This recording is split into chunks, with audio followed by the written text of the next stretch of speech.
You and I have been given a purpose. We have been given a stewardship. We have been called into battle. We have a reason to live. We have a reason to die.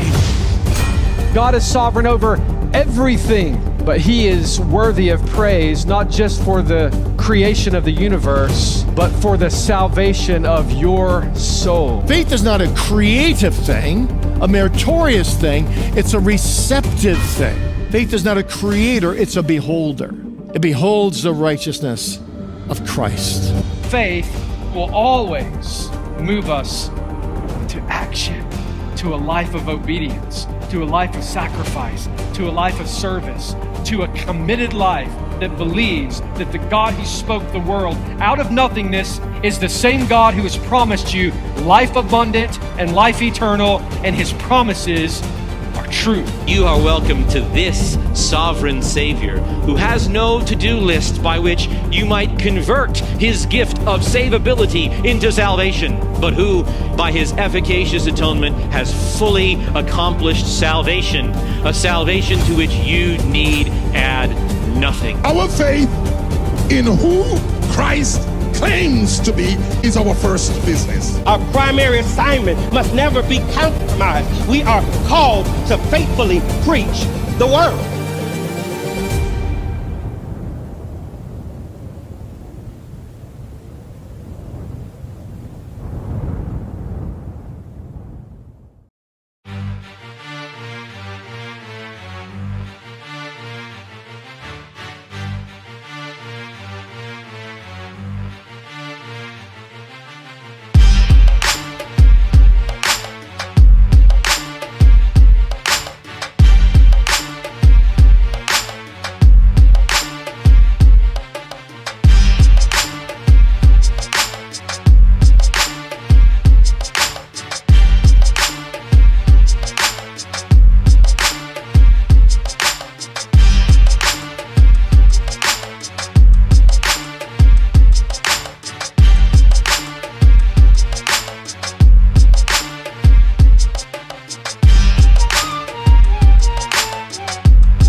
Grace and peace, you guys. Welcome back to the Standard of Truth podcast, where we discuss all things social, cultural, political, and theological from a biblical perspective. Happy Thursday, dear one. So glad that you could join me on this evening for this impromptu live stream. And when I say it was impromptu, it was impromptu. Today is my oldest son's birthday. He turned 17 today, and I had not planned to go live.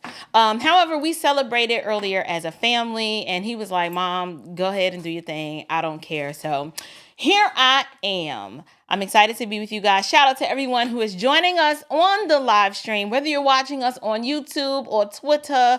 Facebook is probably having some problems. I don't know. I think I'm having some authentication issues there. But welcome to so many of you for joining me this evening. We're going to get right into it because you guys, I know a lot of y'all are having like major issues with the fact that I talk about politics a lot. I don't know why that is, because I've been doing this same little corny introduction since I started talking about all things social, cultural, political, and theological from a biblical perspective. And so what that means is that there are going to be seasons, right? There are going to be seasons where I might be like going ham on a false teacher or two or three or four or five. And then we're going to shift to cultural things, right? There's going to be some cultural things that come up that need to be discussed. And then it might be something social. And then there's always going to be the political sides of the YouTube streets. And it's going to be difficult for someone to argue that I'm kind of being unbalanced. And it's because if you just look at what's going on around you, it's so much happening. It is so much happening that it is virtually impossible for me to make the content that you first discovered me and fell in love with, and then I'm going to alienate a different category. So I got to do what I got to do. I got to do one. It's difficult for me to make content that I'm not passionate about. And if there is a particular topic that I'm incredibly passionate about and I can't rest until I get it out, I got to get it out. So while we're discussing these political sides of the YouTube streets, if you feel that you need to disengage, that is okay. Like, it's not a gang, right? We're not in a gang. You're not obligated, to suffer through and have your sanctification tested if this is an aspect of my content that troubles you. But we're going to talk about some politics tonight. Absolutely. And we're going to talk about it tonight because Lindy Li, who is a former fundraising chair for the Democratic National Committee, y'all, she out here, she is like, listen, I ain't got nothing to lose, okay? She's like, the communists tried to kill half my family. I ain't scared of you Democrats. So Lindy Li has done some interviews in the past. She did some, made some appearances on Fox. And I'm late to the party in the sense that she was on this podcast. What's the boy name? Shawn somebody. Hold on, let me get his name. She was on the Shawn, let me make this big. The Shawn Ryan Show. Y'all, I was today years old. I have never heard of Shawn Ryan. I know who Joe Rogan is, but I don't know Shawn Ryan. But this dude got like 4 million subscribers, so he must be like a pretty big deal. So it's my fault for not being in tuned to, the podcast culture and not know who he is. But Lindy Li did an interview. It's been a week. She did an interview a week ago where she talked about a whole lot of things. So as you can see from the thumbnail, we're going to talk about some booger sugar tonight. Yes, we're going to talk about Biden's booger sugar and how there is reason to believe that the powdery substance that was located in the West Wing of the White House possibly belonged to Hunter Biden. Did I say Joe Biden's booger sugar? I don't think it was Joe Biden's. Lindy is saying that based on what was going on in Hunter Biden's life at the time, him appearing to be clean and sober, he really wasn't. She thinks that was his booger sugar. But we don't, we're going to get into it because she's going to tell in her own words. We're going to talk about how you guys, for the last 4 years, we've been living through Obama's third term, and he was itching for us to suffer through another. What we're noticing is that power, all of this power, I want to say corrupts, absolutely, but I believe that these characters, these players that we're going to be discussing tonight, they were already corrupt. We've been lied to for so long that at this point, it was difficult to contain all of the lies. When if you understand the depravity of man and the sinful nature of the human heart, we can think of evil continually, right? If left to ourselves, apart from the redeeming and saving grace of Christ alone, none of us know the depths of the depravity that we will sink to, and more depravity begets more depravity. And so what we're going to witness tonight is the firsthand testimony of Lindy Li, who is bearing all about what we all went through the past 4 years and lived through. And it's what so many of us were saying. I find it interesting that she talks about the mainstream media and how they were presenting this shareable narrative to the world. And those of us who live by the Spirit and whose eyes are aware to the signs of the times, we have been saying this. We're like, y'all this is Obama's fourth, third term. Joe Biden is not in charge. Joe Biden is cognitively declining or on the decline. I knew the man, had dementia. because my mother has dementia. I know that look. They have the look in the eye. I know the behavior, the mannerisms, the gait issues, all of that was all encompassing. And while I absolutely do believe Joe Biden is corrupt and I did not like him as a politician, my heart wept every time I would see them prop that man up and attempt to present him to the world and then gaslight all of us and say, no, Joe is fine. Joe is just fine. He's as sharp as he's ever been. Y'all remember when Joe Scarborough was out on the television, on the stupid tube, trying to tell all of us that, and we all was just sitting there like, this, y'all are something else. I was like, these people are something else. Mainstream media has completely lost their credibility. So much so that Donald J. Trump, who is now the president, has now opened up his press room to independent influencers and podcasters because the American people are like, we can't trust legacy media anymore. We want to hear what regular people are reporting on the ground directly from the White House because we can't trust nothing that's coming out of none of these people's mouths. Just keep them honest. And so I thought that was a step in the right direction. We the people are the media. We the people are the press. So without further ado, I'm going to share my screen and we are going to, I've pulled, like, y'all pardon my desktop. I'm taking you in the kitchen. So we was cooking, you have some stuff a little sprawled out. Yeah, I wasn't cleaning that as I go. So what's on my desktop right now, we're going to get into some of these clips. And I don't know if we're going to get through all of them because this interview, you guys, was over an hour long. Like, Lindy was cooking for almost 2 hours. And y'all know, I can appreciate a good cook because I get on here, I'll go 2.5, 3 hours easy without a break. There's no potty break, no water break. I'm just in here, you know what I'm saying? Pots and pans, just cooking. Lindy Li was going about that long, but we're not going to be able to do it. So the first clip I want to pull up, I've named this clip, Can I Borrow Some Sugar? I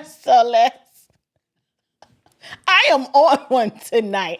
Do not ask me where this comes from because I didn't even have Magic Mind today. I didn't even have my Magic Mind. Can y'all imagine if I had some before this show? Lord have mercy. Anyway, can y'all hear me okay? Everything sounds good? All right, well, we're about to get into it. Let's go ahead. But we have a lot of stuff to talk about. The most important subject, or the one that I want to talk about the most, is, Biden's cognitive decline. I have so much to say about that. I can't wait to get into that, but I just have one thing I have to know. Yeah.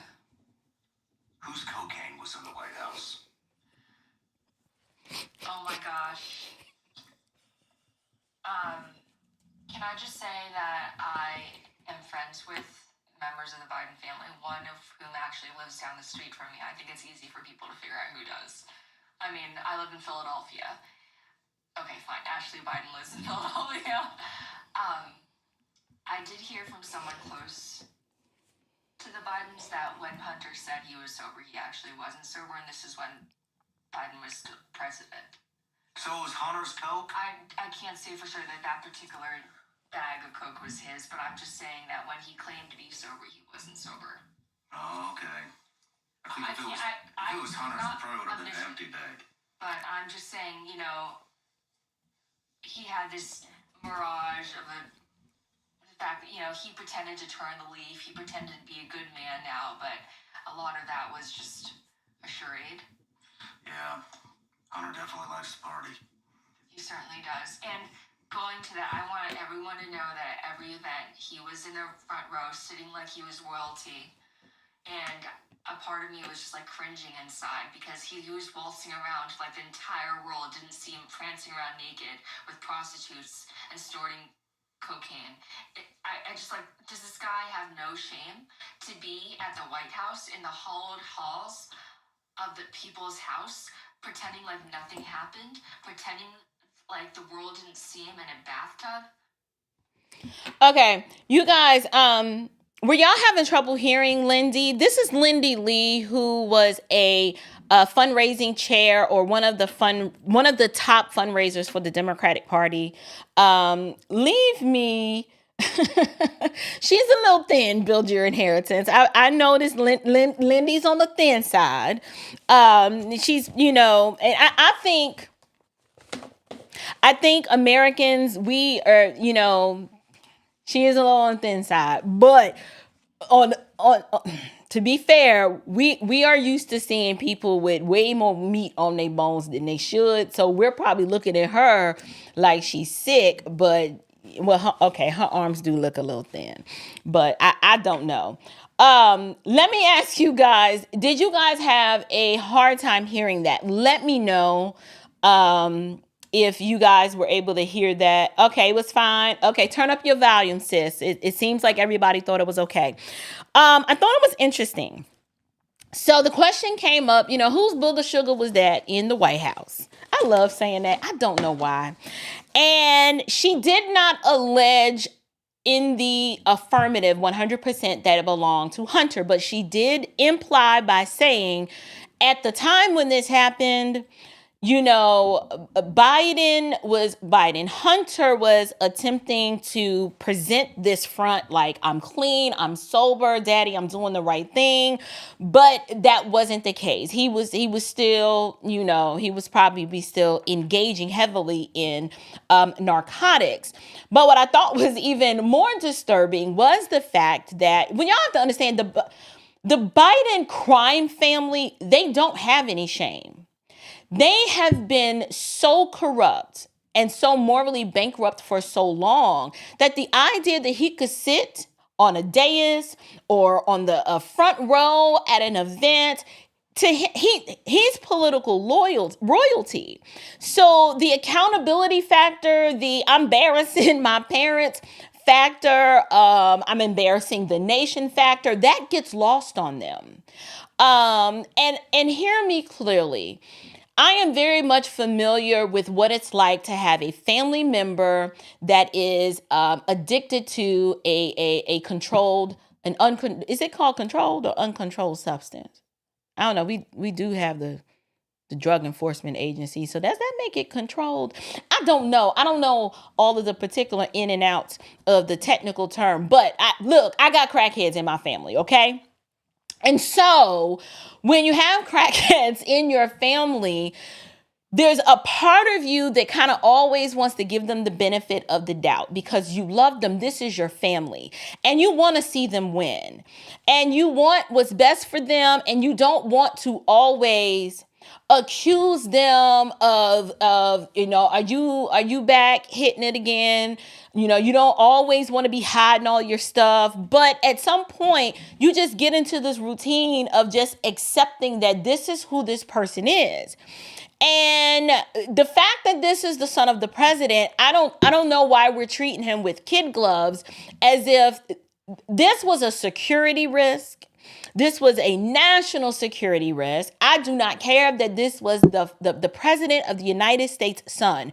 Why is he, and she's going to mention, he was I'm talking like right in the midst of security briefings and in the situation room and having access to information that no one, without a security clearance, should not have had.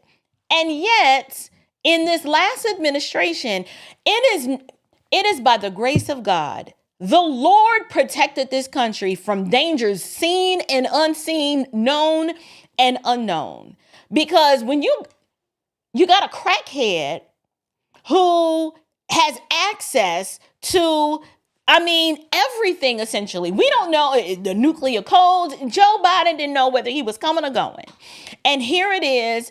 Hunter Biden was just allowed to let his political privilege pave the way for him and create a seat at the table that he should not have been in simply because he was the president's son. Now, to be fair, I blame the American people for this. This is our fault.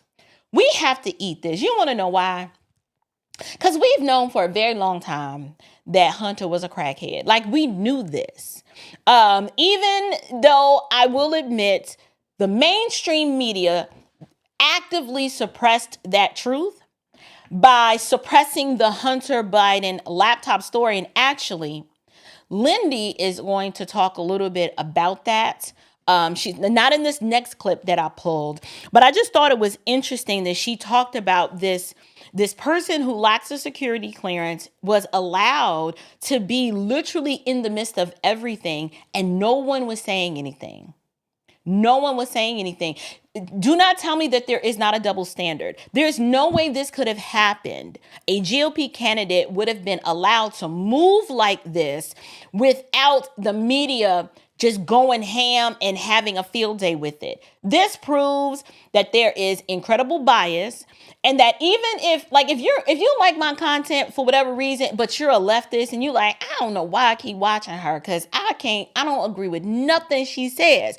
But if you happen to be one of those and you're watching, common sense should click in and be like, this is not a constitutional republic anymore if the media is overwhelmingly actively suppressing information that could lead to my harm, like the nation's harm. You should be concerned, regardless of what side of the aisle you are on, knowing that a practicing crackhead was this close in the White House. And I'm telling you, when she cracks the code on just how involved Hunter Biden was, and then the whole Biden crime family syndicate, it's going to blow you away. It's going to absolutely blow you away. I was about to say something. I had a thought that kind of popped in my head and it just went away. I don't even know what it was about. So anyway, Biden would have had them fired. Probably. Yep, you're right. Let me go ahead and pull up this next clip. This next clip, I called it Kamala is just not smart. Mm-hmm.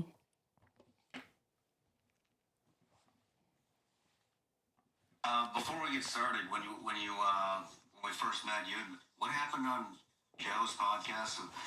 He came out and said something about the Harris. He came out this morning, or interview. The clip was released this morning. He basically exposed the Harris campaign as a liar, as though we didn't already know that. But so a book is coming out that states that it was Joe's fault that Kamala didn't go on his podcast. Joe basically came out and put the lie to that. The Harris campaign wanted to blame him for it not working out. Why? Why do they want to? Because they realized it was the biggest fuck up to not do the podcast. She should have been on your show. She should have been on Joe's podcast. She should have been everywhere instead of building $100,000 fake set for Call Her Daddy. Yeah. We invited her. We were talking to her people, and it was. Yeah, honestly, y'all, I can answer that. Y'all want to know why Kamala didn't go on the Joe Rogan podcast? Kamala didn't go on the Joe Rogan podcast is because she is inept. She isn't capable of sitting down and having an authentic and genuine discussion in her capacity as when she was VP or running for president. Here's what I'm not saying. I'm not saying that Kamala can't sit down as your sister girl and shoot the breeze and talk about, weed, hoes, and rappers. That's not what I'm saying. She seemed real comfortable in that space. But when it came down in her political capacity, being able to sit down, discuss the issues, convey them in a winsome and clear, concise fashion, she cannot do that. And so for her to sit with Joe Rogan, who's very down to earth, laid back, just that dude next door, there's no way she would have put herself in that environment because she wouldn't have been able to control the questions. She wouldn't have been able to control the flow of information. And you could tell she's incredibly insecure. And because of that insecurity, I don't know how she's made it this far. That's my thing. Normally by now, as a 60-year-old woman who's been in politics for more than half, or at least over 20-something years, you would think by now that she would have been incredibly polished and would have sharpened this particular deficiency in her professional career. But when DEI and laying on your back kind of opens up doors for you, when the rubber meets the road and you actually have to step up and perform, that's when the mask is pulled off, kind of like y'all remember Scooby-Doo? When you be trying to figure out, well, who did it? Who had done it? And then they pull the mask off and you like, it was you? That's what happened with Kamala. That's what happened. She had been able to fake the funk for so long that pretty privilege runs out. You know what I'm saying? Once the pretty privilege runs out and the finesse of getting what I'm used to getting what I want and the manipulation, like she snagged, Beta Boy, Soy Boy, Doug Emhoff, like she was able to snag him and marry him for his political influence and money. But at 60, she never took the time to say, you know what, I might need to take the time to actually strengthen this deficiency. I got to be able to think on my feet. Let me practice this. She thought that what had worked in her 20s and her 30s and her 40s and even in her 50s, that she could still BS her way to the top. And the manipulation got her to the top in terms of her manipulating and getting the 100 black men to write that letter to Joe Biden and be like, if you don't put a black woman on this ticket, we're going to tell everybody you racist. Like, she was able to manipulate to get to the spot. But the question is, once she get there, then what? She demonstrated that she wasn't up to the task. She couldn't do the job. She couldn't even do an interview with questions that were not fed to her ahead of time. And that just demonstrates that for all of those black women on CNN and MSNBC who was like, oh, she's more than capable. She's the smartest woman in the room. Oh, she's like super intelligent. We were like, no, not really. I mean, she knows how to string together a sequence of useless, disjointed words and phrases to sound smart. But when you actually try to sit there and dissect what she's saying, you like, I'm dumber than I was when I first sat down and listened to you, Kamala. So I thought it was interesting that Lindy Li here is talking about how Kamala didn't go on Rogan and how Kamala tried to blame Joe Rogan's people for not going on. And Joe Rogan is like, nah, pimpin', that is not true. You're the ones who failed to step up to the plate and want to engage with my platform. And you didn't come on. And then the whole campaign realized that I don't understand how your campaign is run by a bunch of millennials and old Gen Zers. And no one had the sense enough to be like, that's where we need to be. We need to be on Joe Rogan's podcast. Why didn't we do that? And the last statement that I allowed Lindy to say before she drops an F-bomb or two, okay, just pray and move on. Okay. Don't obsess about it. I can't control what come out of these people's mouths. But that was I believe that was one of the main things that killed her campaign. Her inability to be authentic. Like, people can see through the BS. And had she gone on Joe Rogan, her campaign was already sinking. I don't think her going on Joe Rogan would have helped, because it was a problem that she didn't go, but her going on Joe Rogan wasn't the issue. She was the issue. They did not have a capable candidate who could take the ball to the end zone, because she didn't have that it factor. Like I said, outside of the pretty privilege and her being able to think that she could convince black people that she were black, she didn't really have anything else going for her. She didn't have anything else going for her. It could only be an hour. Then we had to discuss the topics first. And it just got to the point where I was like, look, why don't you just give me the outline and I'll do that interview, because I don't care what you give me. I'll make it work. And then you know what I think it was? I think it was the Brett Baer interview, which honestly, to be honest with you, I didn't even think it was that bad. I mean, there was a couple parts, but I thought she handled it okay. And but after that, it was dead silence. We had Newsweek put something out. We had the Washington Post put something out, and it just turned into crickets. But I don't understand why it's so hard for her to answer simple questions. I don't understand why she has to do these endless word salads. Like, why is it so hard for you to be human? Just answer the question. You don't have to talk in endless circles. I just don't get it. And I know her. Like, when I talk to her, she's fine. But when she does these interviews, she becomes like a android. You know what I mean? It's because that's an act. So like Lindy, not that you can hear me, sis, but I'm gonna talk to you like I'm talking to you. When Lindy says, I know her, when you talk to her, she's fine. Right. It's because when in this political capacity, that's an act. That's a facade. That's a shell of a person. Kamala is one of those people who she kind of found herself into politics because that is just the next grift.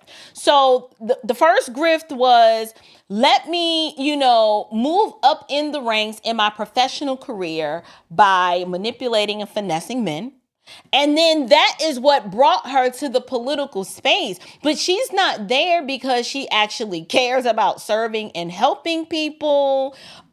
She was incapable. Like, for example, I get called for interviews from time to time. And a lot of times these interviews these platforms do not give you a heads up, or the 24 hours is gracious. Sometimes they call you the day of, hey, can you weigh in on this particular topic? And I mean, you can ask questions, but if they're really interested in what you have to say, it's not going to be a whole lot of going back and forth and prepping you, because they're like, you're supposed to be the professional. You're supposed to be able, we're calling on you because we want to know what you think in that moment in real time. You don't get the clips beforehand in terms of what you're reacting to. They're expecting you to show up. They're expecting you to show up, be authentic, and either you're prepared for that moment or you're not. What Kamala Harris proved is that she was unprepared. And then when her team would try to prepare her, Lindy's going to tell you, she gets mad at her team for her lack of preparedness. In true orangutan fashion, unable to manage her own misery at the fact that I'm slipping. I'm not holding myself accountable. I'm not learning the issues. My talking points are not on point. I don't know how to rebut these arguments. Shoot, hell, I don't even know what the arguments are. She thought she was going to coast her way through because she was fake black. And when she realized that the job of commander-in-chief requires you to lead, she couldn't do it. She couldn't do it. And so, when Lindy's like, I don't understand why she just couldn't put together a coherent thought, it's because when she is sitting in front of those interviewers and you see that little blank look in her face, that's her leaning into the fact that I'm inauthentic. If I showed people who I really were, they may not like me. They may not like me. They might think I'm goofy. Well, we know she goofy with that little cackling laugh. Like, that's really her laugh. And even that, she was unable to pull that over well in a way that we were just like, oh, and that laugh. Like, my laugh is a little goofy, especially when I'm all off into it. But that's my laugh. Like, I'm not changing that. A lot of the things that she was laughing at weren't funny. So we're just like, Kamala, no. Like, people can smell the BS. And Gen Z and alphas, like my kids, without us having a policy discussion about Kamala Harris, my kids instantly did not like her. They were just like, what is she saying? Why is she laughing like that? The joke, where was the joke? It wasn't even funny. Like my youngest are 13 and they were just like, something's wrong with her, mommy. I was like, yeah, you're right. It is. They could see it. Like kids can sense a genuineness from a person, and with Kamala, it was just an act. It's like Shawn, you're talking to me like a real full-blooded person. Why can't she just be that? We don't want to rehearse. We don't want a caricature as president. We want a human being that we can relate to. Why do you think she can't? Do you think she's intimidated? Do you think... There are several explanations. Some people say that she's just not that intelligent. It could be. Maybe she can't think on her feet. Maybe she relies on,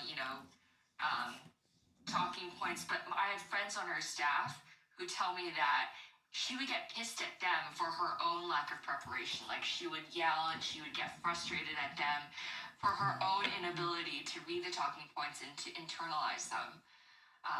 It's just, I don't know. So we do need to move on because our time is short, but I'm trying to understand how it is that with this emphasis on the border, the numbers of crossings quadrupled under the first 3 years of the Biden-Harris administration.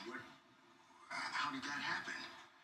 There are a variety of factors that relate to what we have seen globally and what we are not immune from at our own border in terms of what we have seen in terms of surge of immigration and irregular migration. And there are solutions at hand, but we've got to have leaders who are solution-oriented, which we've been and are, and I am going forward, instead of leaders who want to make it a problem they can run on. Definitely didn't seem quick on their feet, but I would still love to interview her. And I'm glad Joe, Y'all. set the record straight. The interviewer asked her, since you've been at the helm, ma'am, border crossings have quadrupled. I mean, the man was asking a very straightforward question and he wanted an answer and he got word salad. Like, she actually said that there are factors. She didn't name what these factors are. These external factors all over the world globally that are impacting this. And what we need are leaders. We're like, ma'am, you're the leader. You're second in command. What other leaders are we supposed to look to? You are supposed to be able to show up and answer this question. Now, I don't want to give Democrats any ammunition on how to be deceptive and lie better. But she could have, like, off the top of my head, if I were a Democrat and I was trying to obfuscate, the fact that I opened up the border and told these people to come in, she could have said something like, immigration is very important, to our economic development as a country. And we think that it is incredibly important for us to welcome the best and brightest of those who wish to come here. Right now, we are dealing with a crisis of too many individuals who want to stab at the American dream. And what we need to do is put some mechanisms in place to slow down the flow of immigrants and come up with a plan to patriate these individuals and to help them acclimate to American society. Like, that's a way of saying, I opened up the border. We did it on purpose. Our plan is to actually make these people citizens, but we're not going to tell you how to do that, but that we working on it. But at least it kind of takes ownership of the situation that we are fully aware of what's going on at the border. It kind of admits that it's your fault, but it flips that negative into a positive. And by the time you're I think her plan is by the time I finish answering this question, that you forget what the question was. Like, you as the interviewer, you don't even remember what I asked. You don't remember what was asked. And so when she said, we need leaders who are going to be solution oriented and not exploit the problem as she kind of said, like, exploit the problem for something. I don't know exactly how she worded it because it was word salad. What it does is it demonstrates the lack of self-awareness. How is this your answer? First of all, how many times has Kamala been asked about the border and she still did not have a Trump-type, pardon the pun, a Trump-type answer on how to respond to this? Every time she would answer this question, it never really lands. And when you listen to it, you're like, what does this have to do with what I just asked you, ma'am? And he should have pushed it like, okay, you've said a lot. But let's bring it home. Cam. Crossings have quadrupled. Can you explain to me why that is specifically? I'm not interested, right, in the factors, the external ones. What's going on internally that is permitting all of these people from coming in? And I need you to answer this without mentioning Trump. Go. Like, that's all he had to do. But she can't do that. And whoever was prepping her, like, these people are museum grade morons. These are some morons that were in charge, because there's no way that late in the campaign that Kamala should not been prepared to answer that, even if it was a BS answer. I don't know about y'all, but I think my answer was way more substantive than hers. And it was a straight B up answer. Like, I BS that off the top of my head. But at least it did two things. It would have deceived other Democrats long enough to be like, no. She took responsibility, right? She said she's aware of the problem and that it serves a purpose and that there is a plan. And the plan is to make these people, patriate them and naturalize them eventually. And we're waiting for her to expound on how that's going to happen. It's a BS answer, but at least, honestly, if she had led with maybe that, it would have took a lot of pressure off of the media to kind of keep asking her that question, because they're like, she's already answered this. But every time she was asked that question, she never came with anything of substance. Excuse me, you guys. I don't know. Who was the... Sorry, I just got a funny text message. Anyway, museum grade moron. She is. All right. There's only about a minute left in this next clip. I'm thinking about showing it. I think we might just go. Let's finish it. Let's finish this one out before we go to the next one. Yeah, and I'm here. I will give you as many names as you need in order to make the interview happen. Because I know her staff, and she will see the request. It's just a matter of her willingness, because she's so afraid to fuck up. I'm sorry, y'all. I'm sorry, y'all. Y'all know when I start pressing buttons, the intro button is real close to my camera button. I need to move that so that doesn't happen. Lindy Li kind of explained it. Kamala is probably one of those people that overly obsess about what other people think about her. So instead of her just leaning into, I'm going to be myself, I'm going to be authentically me, and I'm going to let the American people into who I am, because she can't do that, she's working really hard to create this character, this shareable narrative of who she wants you to think that she is. And when she's doing that, it's just not working. It's not working, just like the lying about her ethnicity, lying about Grandma Beryl, lying about, cooking collard greens and just all the other lies, because she probably is not in tune with who she really is as a person, is why she was unable to sell herself to the American people.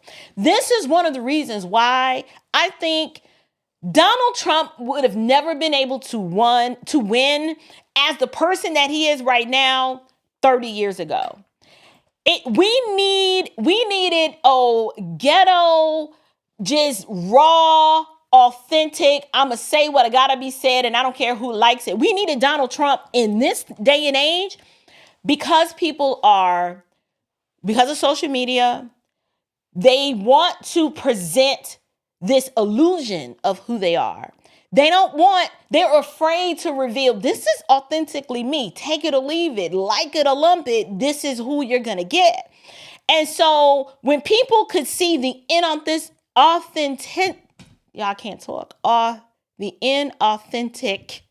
nature of Kamala, and then when they listen to Trump, they be like, okay, he ain't got good sense.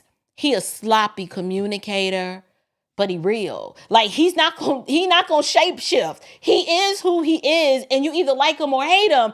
But what you can't say is that he didn't tell you how he really felt. Like, he's gonna stand on his square. And the American people were so tired of being lied to. They were so tired of being presented with this farce of just inauthentic politics and lack of transparency that they were like, you know what? I'll take the narcissistic billionaire over the fake black chick. Like, if I got to choose, I'm going with him. I think that's where a lot of American people are. Now, there are others of us who actually, on substance, we were like, I'm not in a relationship with Donald Trump. I just genuinely, I'm one of those people. I genuinely, he seemed like somebody I can hang out with. Like, me and Donald Trump can hang out, and I could tell him to his face, you narcissistic, but you my people though. But I love you, but you know, self-absorbed. Like, I could have that kind of conversation with him, and he'd probably be like, you know what? I still got more money than you. And I'd be like, you right. Can I borrow like 100? He'd be like, no, you can come work for me. Oh, true. You see what I'm saying? Like, it's just, it could be the fact he's from New York. I'm from New York. We kind of speak the same language. It was difficult for him to sell that to middle America and people with, you know, traditional Southern sensibilities. But eventually he grew on us because we were like, we can't have this. We cannot have her because she was so bad. This next clip is called, I've titled it, The Media Lies.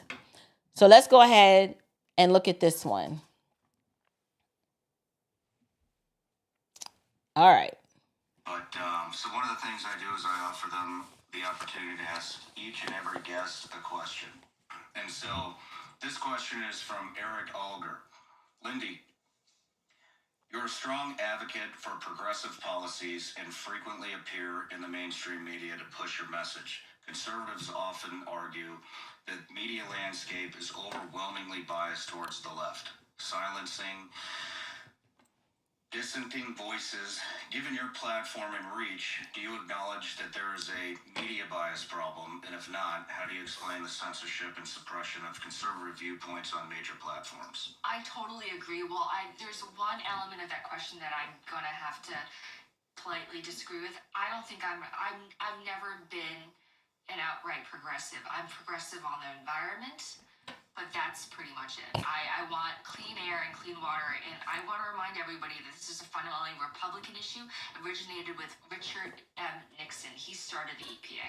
All right, putting that aside, there's tremendous bias against conservatives across mainstream media, but I think the 2024 election was kind of, it's the moment when the crack just, the crack deepened and people realized that the facade was falling. The Democratic Party no longer, despite the entire array of the mainstream media, they still weren't able to perpetrate the lie that Biden wasn't in cognitive decline, that Kamala Harris wasn't a weak candidate. So finally, the scales are falling off of people's eyes, and they're realizing the mainstream media is in cahoots with the Democratic Party, and they're sick and tired of that. So I'm really glad that people like superstars like you, like Joe Rogan, and like so many, you and Joe, just the two of you, and others in the podcast landscape, you guys are, putting the lie to the mainstream narrative. For example, the Hunter Biden laptop story. Before she gets into Hunter Biden, wait, Lindy, wait, sis. I like how I've heard a lot of people say that they don't trust Lindy Li because she's Asian and she could be a CCP plant. I'm not there. And the reason why I'm not there is because her family suffered severe persecution and her grandfather was actually deleted by the CCP. So I don't believe that about her. But she does strike me as strange in the sense that when you listen to her, she has repeatedly affirmed that she's not a leftist. She's never really been a progressive outside of her views on clean air and clean water, which is EPA was a Republican initiative. I think what has happened now is that the left has turned it into a religious cult of Gaia earth worship, and they really think that they have the ability to starve off God's decreed will in terms of I'm going to return when I'm going to return, and I'm going to burn all this up when I want to, and there's nothing you can do to stop it, right? You can't predict when the world's going to end. You don't have that ability, and you are claiming to be wise. You are a fool out here worshiping the earth the way that you do. But she seems very sensible to me. I am nowhere near Green New Deal type. I'm a little crunchy tree hugger type. Don't get me wrong. Like, we filter our water. I have gravity filters, under the counter filters, refrigerator filters. I mean, I'm like, I don't want no fluoride in my water. Get this chlorine out, this cadmium, the lead. I'm all for clean water. You don't have to be a leftist to want clean water. And then clean air. I like, clean air is great. I love when I go and visit my father-in-law in Alabama. It's just, I can breathe. It's something about being in the country with the crisp air. You don't have all of that urban pollution. Like, I grew up in New York City, wasn't an asthmatic, but there's like this overcast over the city, and it just feels thick, and you feel encumbered. So I think it's interesting. I'm trying to figure out, she has spent so many years on the left working for Democrats, but ideologically, she's not pro-trans. Like, she didn't want trans people in sports, and she didn't want to pay for gender reassignment surgery. She was like, we don't need to have this stuff in the military. And I'm like, Lindy, what the heck were you doing being a Democrat all this long? And there's a part of this interview we're not going to get to.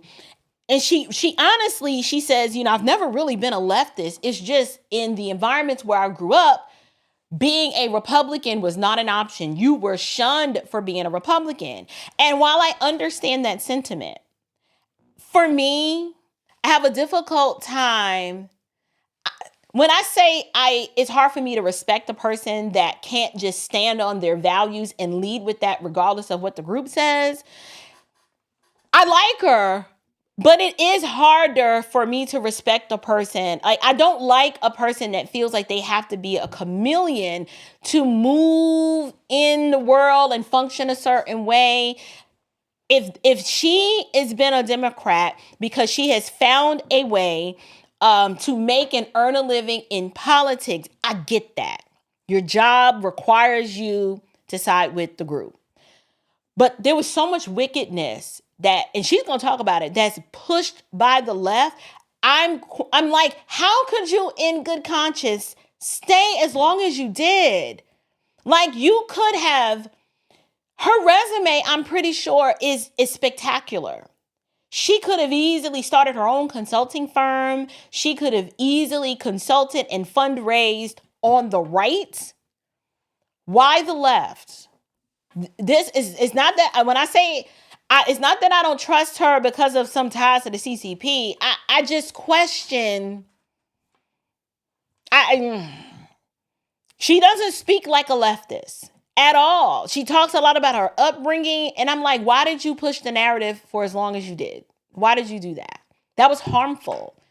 But at least she admits, this is where I am ideologically. I've never been a progressive, let's be clear. But she talks about media bias. And she said, absolutely, there is an overabundance of media bias and censorship on the right. And we're like, we've been saying that. We've been saying that. I got put in Facebook jail so many times during the 2020 pandemic that I essentially left the platform. Like, I still had an account, but I was like, why am I over here? I can't speak. I can't say what I want to say and inform the tribe that has chosen to follow me and to hear what I have to say. I can't even, my voice is stifled. I was actively on social media. I'm talking like within days of the country shutting down, I was creating videos on teaching people how you protect yourself from this daggone virus. I was like, you got to get your immune system strengthened. Here are the respiratory herbs that you need to be taking. These are the dietary modifications that you need to implement, because if you encounter this virus and your immune system is weakened and your respiratory system is not strong, you're not going to make it. I didn't need to be a doctor to be able to express these basic fundamental truths about how to protect oneself from a pathogen. It's a freaking respiratory virus. I was like, y'all paying these scientists all this money when it's real simple. I was like, okay, if it's a virus, antibiotics don't work. I said, so you need some sort of antimicrobial agent or two that can combat this.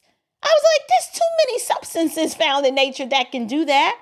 And so I was telling people, I was one of the first people. I was like, listen, when you come home, put some oil of oregano, thieves oil, lemon peel, orange, all these antioxidants. I was like, get you some, put 2 drops of oil of oregano underneath your tongue, take some zinc, some CoQ10. What else? I had colloidal silver, olive leaf, mullein.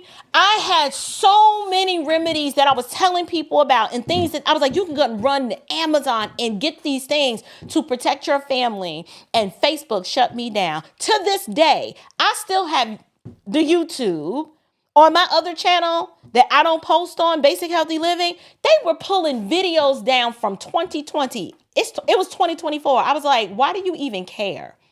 Nobody's watching this stuff. But because they want to actively suppress truth, information that they believe you're too smart to make determinations and discern what is best for you, people died because they didn't have access to information. They were actively suppressing. I'm not a pharmaceutical person. Like I'm the last person to be champion a pharmaceutical drug. But when there were pharmaceuticals on the market that could have saved people's lives from that daggone pandemic, the virus, you couldn't talk about it. You couldn't even say the word ivermectin. Hydroxychloroquine? Oh, absolutely not. You couldn't say you couldn't talk about anything. And that was coming from conservatives. I didn't know not nail one liberal that was actually offering a solution outside of that daggone vaccine. And if you were not pushing, stab yourself with the jab, your voice was actively suppressed. And so she is right. And it wasn't just in the health and wellness space. It was in politics.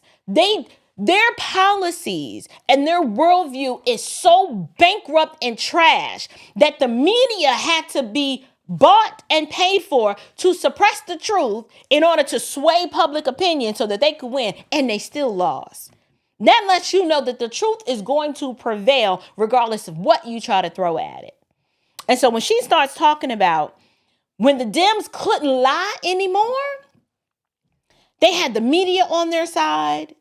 They had everything on their side, and it still didn't work because the American people could see with their 2 eyes something wrong with Joe. And the deeper question was, who the heck is running this country? Who's running the country? Every day, I would say to my husband, I'd be like, we screwed. I felt like we were on a plane, and the pilot had too much whiskey, and he's passed out. And the co-pilot had a stroke and the plane just flying. And I'm just like, we just coasting by God's grace. That's what this country was essentially living under. So now I'm going to let her talk about the Hunter Biden laptop.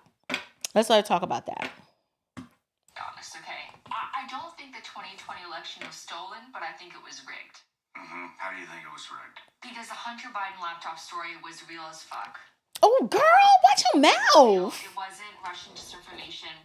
The intelligence community lied, which is, I actually know Tulsi. I'll tell you why later, but she is right to question the conclusions of the intelligence community because these are the same people who told us that the Hunter Biden laptop story was fake. And there's still, the vast majority of Democrats are still going to tell you that it's fake. It's not fake. Even the Washington Post did a deep analysis of the contents of the laptop, and the Washington Post substantiated the validity of the laptop. Okay, and so the big guy, that's true. The 10% to the big guy, that's true. You know, they checked out the metadata. It's not Russian disinformation. And you have people like Anthony Blinken lying on behalf of his boss. That is not okay. So it may not have been stolen, but it was rigged, because that story should have gone out. The New York Post shouldn't have been censored. People on social media, people on Facebook and Twitter at that time, they should have been able to spread that story. And I am sorry. I'm sorry. I'm going to apologize, okay? I'm sorry that I bought into it. I know Joe, okay? And a part of me is still going to, I'm sorry if you think I'm nuts, but a part of me still is going to love him for the rest of my life because of the kindness that he's shown to me. But now I know he's corrupt. Okay. So Lindy said a lot. She talked about how the entire intelligence community lied. The Washington Post substantiated the fact that Hunter Biden's laptop was his. It was authenticated. And yet, you had a bald-headed Joy Reid and all these CNN anchors and on MSNBC. Everybody lied and tried to convince the American people that that was Russian disinformation. My question is, what are all of your Democrat friends and family? What are they thinking right now?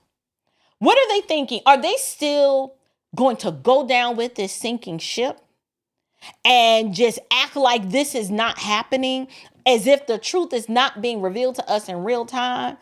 They still go on with the lie, right?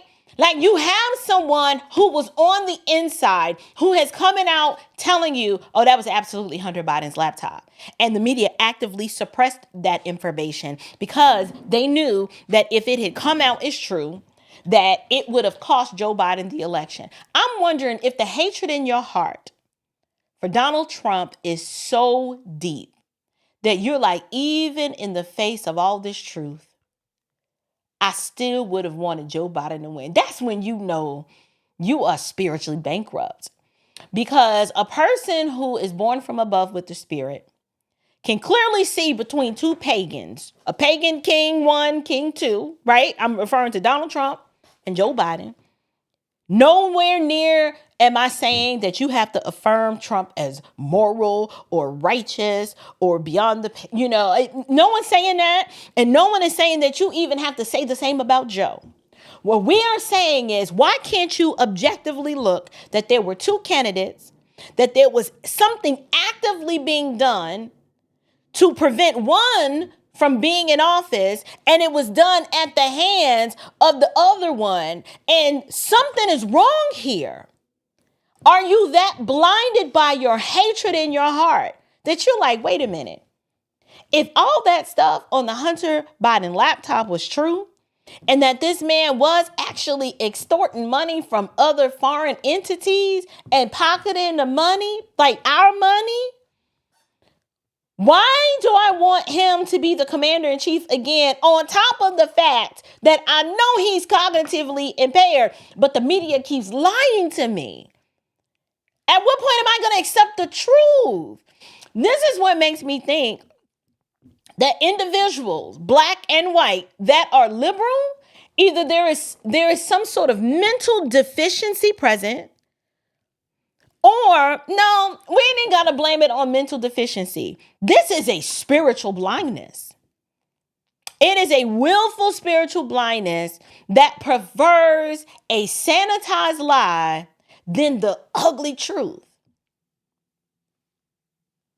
Lindy also said, this is weird, and I get it. She's probably an empath. So this is typically empaths are able to categorize and make these kinds of distinctions. She says, I know you're going to think I'm weird and it's strange, but I know that Joe is corrupt. Like, I know he's corrupt, but I love the guy because he was so kind to me. And I'm like, Lindy, Lindy, baby, Lindy, listen, Linda, okay? I understand having compassion towards someone because they've been kind to you, right? Lucifer can be kind, right? All sorts of people have the capacity to be kind, but we need to nuance this. This man sold out the American people to enrich his family's crime syndicate. Don't nobody care how nice he was to you. What about the rest of us? We appreciate you acknowledging the corruption, but baby girl, it's a little bit too late. It's a little bit too late. Now, it's never too late to tell the truth. I don't want to rag on her too bad because it takes a lot of bravery and courage to come out from amongst the left because they have no mercy. They don't have a concept of, I have a conscience. I'm sorry. I wanted to tell the truth. No, they will socially lynch you. They already have. But I'm about to choke. Hold on. Hold on. I need some water. Excuse me. They will socially lynch you. And I appreciate her coming forward and being honest, but this is after you've cashed a check. This is after you've been paid. You were paid to lie and to go. You're complicit in the lie. You went along with the lie, told and sold to the American people, and we're grateful that you have a conscience. We are. But for a lot of people, I'm not saying that there's no room for grace or forgiveness toward her, because it should. We should. Don't be like the left. But you have to give people some time to kind of rest and accept what you're saying now. And people have a right to distrust because they're like, I mean, you can go off and ride off into the sunset and retire now. But all of us had to live under Obama's third term, where we had a mentally senile man holding the name of president or commander in chief, and an equally museum grade moron for a VP. But if our enemies had chosen to attack us, we were left very vulnerable. The past 4 years could have ended very badly for America. We were at our weakest in terms of military force. Why? Because we were spending too much time focused on pronouns. We left a whole lot of military equipment in Afghanistan, just left it. We left people and equipment. We were at our weakest in terms of the executive branch. The world leaders knew it. We were the laughing stock on the world stage. And now it takes someone like a Donald Trump who has to come in and be overly aggressive to course correct just to get us back to baseline, because we went so far off into the weeds. We were so off of the beaten path that he's got to cut and do a whole lot of things just to get us back on track. Not progress. I'm talking about just get us back to baseline. I'm sorry, y'all. I'm choking. I need some water. And there's no one down here, so I'm probably not going to get it. Let's do the next clip. I have some super chats. Let me do super chats, and then we'll get to the next clip. Let's see. Hey, Build Your Inheritance. Build Your Inheritance says, hey, April, you know I support you, but I want to know if I can post an announcement about my biz goals on my next super chat that I will make here. If you, I think I'm trying to understand what you mean. If you do if it's not in line with the flow of the show, I can address it at the end.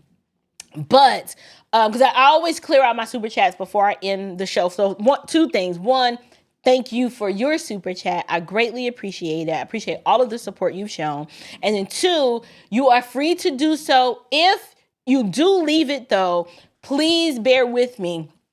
And I will address it toward the latter part of the show, because I don't even know what it is. And I just got to vet it first. It's nothing personal, but girl, you could be trying to sell lingerie for all I know. And I'm be held accountable for that one. So, like, girl, look at these new tatties I got. You know, we can't show that, sis. Not on the live stream. Hey, Chris Creative. I know you ain't selling no lingerie, sis. I'm being, you know I ain't got good sense. I was raised wrong.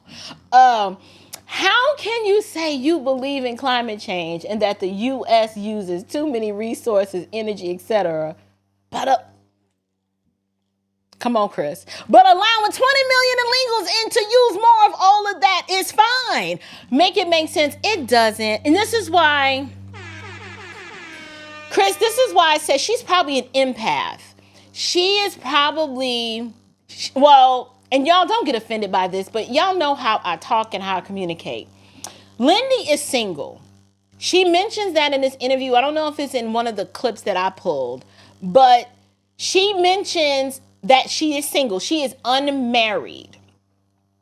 A lot of times, women in general, we already on the illogical spectrum. Some of us lower or higher than others, but I have no problems admitting that women, we tend to lean, we a lot more, we definitely don't employ logic like men do. We feel, we lead with the heart first. This comes later. Chris brings up a very valid point, because how are you pro, I'm trying to save the earth, I want clean air, clean water, and yet 20 million illegals coming in using all of these resources? It doesn't make sense because it's illogical. It is the same reason that people can champion illegal immigration, yet they don't live their personal life this way. They don't just let any and nobody come into their home without vetting who they are, but they think it's perfectly logical to let any and everybody come into their country. You see, the logic it never lands, because they're not employing rules of logic and thinking through the category and then making the proper distinction. They're just leading with the feels. This is why I don't want to sit under a female president. No shade. Like, I think there are some capable women who could probably do it. Kristi Noem, Sarah Huckabee Sanders, Tulsi Gabbard, you know, but I don't, that's my only reservation. And they female. Especially if they in the perimenopausal years, ain't no way. No. She too unstable. I'm there. I'm in those years. I know I'm too unstable. I ain't got no business leading nobody. A country? Heck to the no. Y'all, one day she's fine. The next day she want to light the whole country on fire and then be like, what did I just do? I set the whole country on fire. I didn't know. What I meant was had a fire burning inside of me. I didn't, you know what I'm saying? No, ain't no way. Fuzzy, how you doing, friend? He says, it's not for you or me to judge her. That's God's job. We have no way of knowing what's in her heart. I agree. We're just doing public commentary, Fuzzy. Like I said, we don't know. I'm not saying that there is no room for grace or mercy, right? Because mercy is getting what you don't deserve. Grace, unmerited favor. Mercy is when getting what you don't deserve. That's not what I'm saying. What I'm saying is you have to leave room for people to be like, I'm struggling to trust you because you made a lot of money doing these or participating and being complicit in these nefarious deeds. And we're grateful that you've come out from among them. But listen, when the Apostle Paul, when God called him, everybody was just like, oh, wait, we had heard about him. Give us a minute. Give us a minute, because we need to make sure that your calling an election is sure. 15 years. 15 years before he even actively was acclimated with everybody else and everybody trusted him, he was off being discipled by Jesus himself, and just spending time with the Lord and just learning what it meant to now trust in Christ as Messiah and putting off Judaism. So, there's an argument can be made. No, we're not judging or discerning her heart, but we have questions. We absolutely have questions. And I think it's healthy. It is healthy to explore those questions. Charlotte, hi, Sister Charlotte. How are you today? Thank you for your super chat.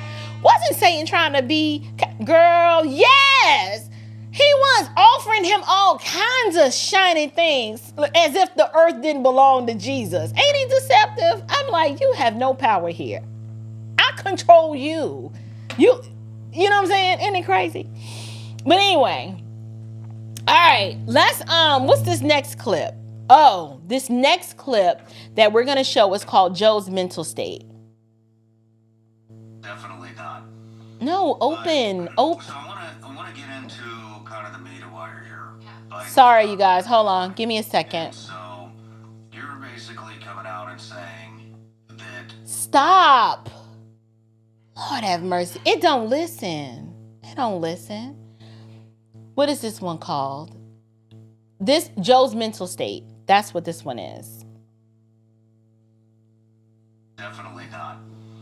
But so I want to get into kind of the meat of why you're here. Biden's cognitive decline. And so you're basically coming out and saying that the cover-up of Joe Biden's cognitive decline, basically, it's not a conspiracy. He was declining, correct? The conspiracy was a cover-up. Mm-hmm. That is conspiracy, and it was a years-long conspiracy, and it started escalating in 2022. His situation got seriously worse. I was on the trail with him in 2019. I went to San Francisco. I was actually with him the day after the debate. Do you remember when Kamala called him a racist? Do you remember that, Joe? No, but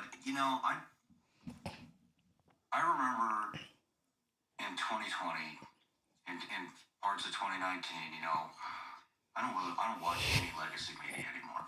But at the time I did, because COVID was rampant. Obviously, it was the start of it. So everybody's glued. What's going on? What's happening? And at the same time, the debates were getting ready to fire up. And I remember Fox kept saying over and over again that this guy, he's not with it. Nobody's at the wheel.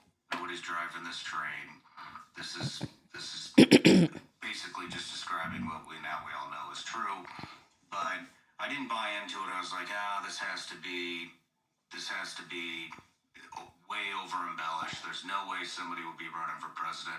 And then I remember watching the first debate with my wife, and I saw him come up. And I saw him struggling to put a sentence together, and I was like, holy shit. Oh, these people got foul mouths. I'm sorry, y'all. And so, I didn't understand how anybody bought off on it from the first debate. What he said, we're going to roll some of the clips during the interview of how that went. But, I thought it was very apparent right at the very get-go, debate one, that he wasn't with it. And so when did you notice? Making sure that we're able to make every single solitary person eligible for what I've been able to do with the COVID, with dealing with everything we have to do with, look, if we finally beat Medicare. Thank you, President Biden. President Trump? He's right, he did beat Medicare. He beat it to death, and he's destroying Medicare. Shawn, I have to say that, again, I'm unlike the Democrats, I will take responsibility. In 2019, when the debates were happening, and into 2020, I was trying to give him the benefit of the doubt. He told me that it was a stutter and a speech impediment, so I was like, okay, all right, maybe it is. Maybe it gets worse with age. I'll extend him grace. And this is a guy who showed me tremendous kindness. I actually met him not through politics. I met him because I was a trustee of the American Association for Cancer Research. I met him in 2016. Okay, so I'd known him when I was 25. And because he showed me kindness then, I believed him. Like, I decided to, okay, maybe he just is tripping over his words, but this is a guy who still has control over his mental faculties. So in 2019, 2020, I didn't really think it was an issue. It just didn't really occur to me. Okay, so she's right now detailing when this Joe Biden is as sharp as he's ever been conspiracy. She's walking us down this timeline and she's saying, it's really started back in 2019, the cognitive decline. But the media actively was suppressing and trying to keep the American people in the dark, including, Karine Jean-Pierre. She did a horrible job. Like, listen, because my mother is currently living with dementia and I watched her decline, I immediately knew. I could tell Joe back in 2019 was cognitively impaired. And it wasn't just him falling. I hear Lindy when she says, I'm going to take responsibility. I'm not like a Democrat where they fail to take responsibility for anything. I can appreciate her saying that. She was like, listen, I was trying to give Joe the benefit of the doubt. And I think many Americans probably were. And when it comes to certain things, I'm just like, something's wrong here. Like, I can take my emotions out of it and just assess what is. Sometimes, there are some times when, there have been plenty of people I gave the benefit of the doubt for too long. And I was like, yeah, I should have. I knew better. And when that happens, you just own up to it. And you accept the arrows and the darts when people are like, how could you not have seen? How could you? And you're right. The red flags were there. The signs were there. I chose to give him the benefit of the doubt. And that's what Lindy is saying here. And I'm like, I get it. I've been there. I get it. Like I said, she's an empath. She is one of those people that wants to think the best. And because Joe had shown kindness to her and had, never necessarily did anything nefarious toward her, he probably has helped her in her career, helped open some doors for her. We don't know. But when she says, I want us to give him the benefit of the doubt, I get that. The only problem with that is that it wasn't just her giving him the benefit of the doubt for the sake of their relationship. The American people, we were not privy to any of this. And to be fair, they were working very, very hard to make sure that this did not get out. But you know what it is for me? It was the constant lying. If Fox News called this out in 2019, and they let Joe run again, knowing good well that he was not capable of leading. He's not even in a position where he can make decisions for himself. Like, I don't believe Joe Biden, all those pardons, if he is as far gone as I know these dementia patients can be, he's just going along with what they're telling him to do. He is just reading and saying what they are telling him to say. He does not, with dementia, a person, he's saying the words, he is, making concessions, but there's a disconnect between what's coming out of their mouth and he's apprehending, but he's not comprehending, because that segment of their cognitive function is gone. It's gone. He's just going through the motions. And it's abusive at this point. They were abusing him because the Democrats wanted to remain in power so long that they did not care about Joe's humanity. Yeah, Joe wicked and evil, and he is corrupt as they come. Those things are all true. But at this point of his political career, he literally he's unable to make that situational awareness and make those decisions for himself. He's not doing that. That was Joe and everybody else in the Biden crime family that basically was doing this. So if this is Joe, this is them. This is what you gonna write. This is what I'm supposed to write. Sign this. You're gonna pardon this. And he's just agreeing, okay. Joe don't know what he's doing. He don't know what he's signing. He can't comprehend. Like, I have power of attorney for my mom, and there are times when I am trying to explain something to her, and I've explained it 5 different ways, and she'll agree. But she's not, the comprehension is not there. It's not there. So they're at this point, I believe, and I could be wrong, I'm open to being disagreed with. Joe at this point, I'm not absolving Joe because Joe is complicit and absolutely corrupt. But they were using Joe and exploiting Joe in his elder years where he is unable to cognitively agree or disagree or make decisions. Like, people in Joe's condition, the basics such as what to pick to eat on a menu, they struggle to do.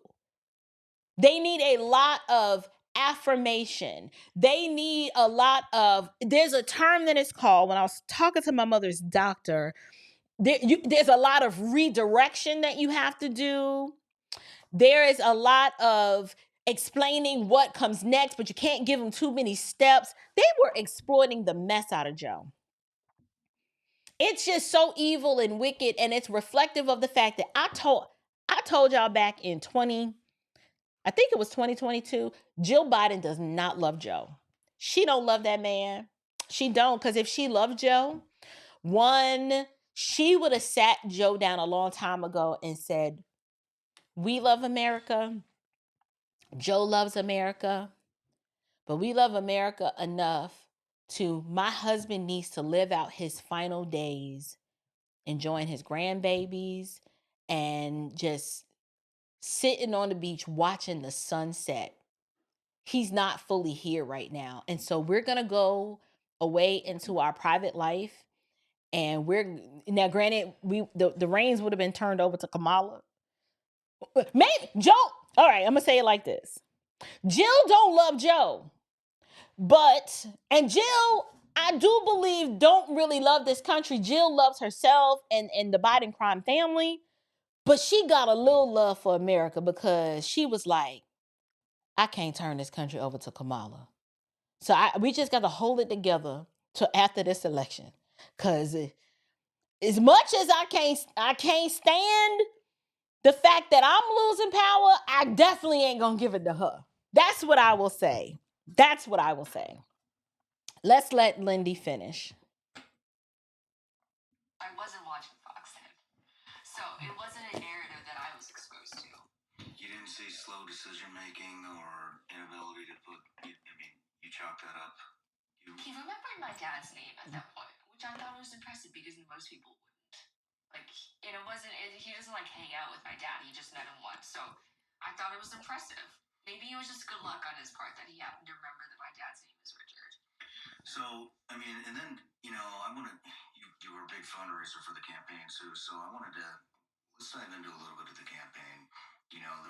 Back then, there were all these, Trump had thousands of people showing up. Biden he didn't have anybody showing up at Denver. Yeah, and I want to I don't think people realize this. In May 2019, when he was running for president the first time, I remember talking to a friend and saying, there's more press here than actual attendees. Like, what's going on here? This is in the middle of Philadelphia. It's a hugely Democratic city. The turnout should be much more robust than this. I thought it was just because it was hot that day. Like, Shawn, I realize now that I was making so many excuses for him. But when someone is your friend, you really just want to give them the benefit of the doubt. But at some point, you realize that reality is just way too discordant with the narrative that they're presenting. So around 2021, 2022, I was like, okay, this is getting to be a little bit ridiculous.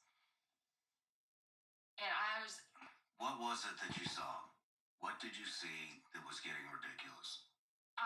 at private events and he would have a teleprompter at private events with like 10 people. This is not a major speech. And at private events where everybody wanted him to succeed, it wasn't an aggressive crowd. This is like a crowd of his top donors. Not only that, you would have Jamie Harrison, the DNC chair, pre-selecting questions and telling the rest of us basically to shut up. We weren't allowed to talk. And confiscating our phones. Okay. Well, it sounds like Lindy is affirming what we all knew, is that Joe didn't really have a huge amount of support behind him in terms of his candidacy. Like, how are you at an event and it's more press than actual people who are supporting you, like Go Joe?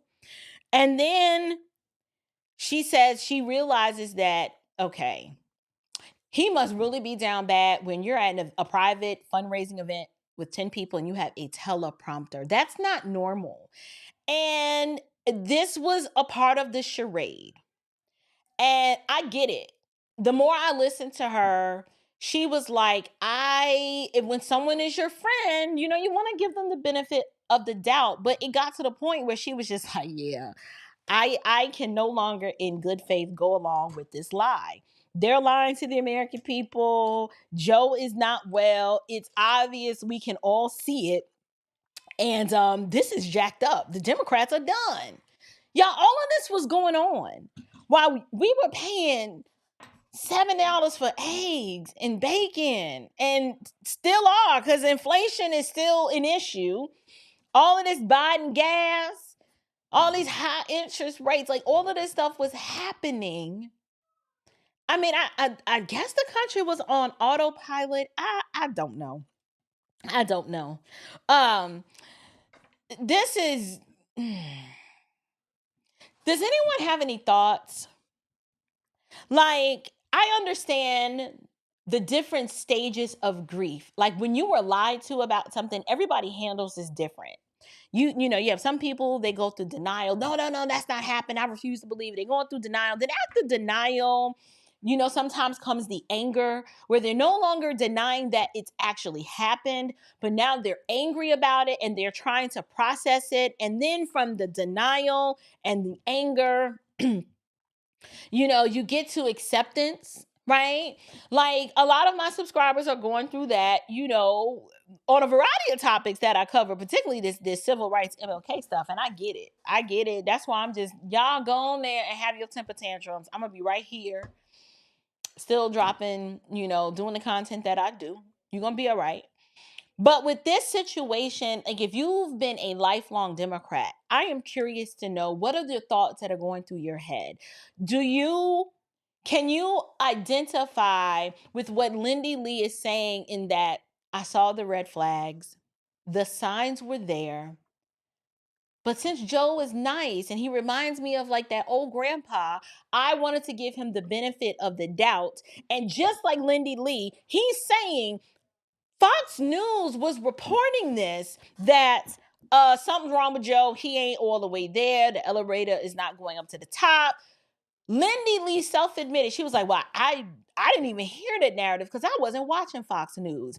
How many people in this country were just closed off and into the dark and were thinking that people like me were crazy, when I'm like, Joe got dementia. No, he don't. It's just a speech impediment. And it's like, you're looking at this person like, you can't be this dense. You can't be this naive. But now, if this is an insider who was hobbing and nobbing with the donor class, and she said she wasn't even privy to this narrative and what was being said, imagine the regular average American is like, Joe got dementia. No, he don't. That's the first, they were today years old. When you said it to them, they were like, that's not true. No, he just got a little stutter. Like, that narrative was able to fly for a really long time, because think of how many people, because of media censorship, avoided watching Fox News and was tuned into CNN and MSNBC all day. This is why people are effectively brainwashed and are suffering some severe cognitive dissonance and Stockholm syndrome because they were unwilling to at least open up their mind to be like, well, what if I'm wrong? What is the other side saying? Maybe if they just heard what the other side was saying, they might start paying attention and looking at Joe a little differently. And then they would have noticed right along with everybody else realize it. Oh, yeah, this is not a stutter. There's a cognitive decline here, and it's happening at a rapid pace. So you got a teleprompter with 10 people. That means they are spoon feeding you what to say, because with dementia, you guys, people who have dementia, they want to communicate. Like, they still feel and have thoughts. The problem is they don't know how to pick their words out of the word bank and then put them together and then convey them in a way that they make sense. That's why sometimes when they communicate, it's very disjointed. Like, he can start talking about Medicare, and then the next thing you know, he's like, but Ukraine. And you like, we was just talking about Medicare. Why are we talking about Ukraine? It's because they've lost the ability to organize their thoughts in their word bank and pull them all together in a way that communicates to the other person what they're trying to say. They know, it's like they know what they want to say, and they can tell you, my words are not. I know my words are not. They can't even say they know that their words are not doing what they're supposed to do. They're figuring out ways to even communicate that. And it's very difficult, and it's sad. It is sad that they exploited this man. As evil and as corrupt as Joe Biden is, and I agree with y'all in the chat, no, Joe don't love this country. He loved himself. He's always been a mediocre candidate. He's always been, just not that talented. I agree. He's always been exploitative. He exploited his own children in order to, win the Senate. There's lots of issues with Joe. However, at this stage in his life, I'm an empath. There's a part of me that's like, this is messed up what they did to this man. This is messed up how his own wife and children and family exploited him so that they could come out on top, exploiting his office and his role as commander-in-chief to make sure that they are set for life, so that Hunter can smoke as much booger sugar and snort as much cocaine as he wants. I don't know what the rest of the brother and all them kids, I don't know, but the whole family is just a bunch of criminals. It's just a bunch of criminals. This next clip, you guys, is called No One Wanted Biden. This one's going to be really interesting.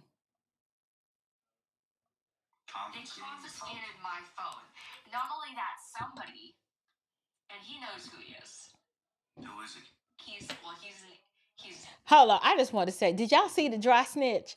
Lindy Li dry snipping. She dry snitching on them red bottoms, ain't she? Girl, I seen them shoes. They are cute, honey. Yes. Let's get it.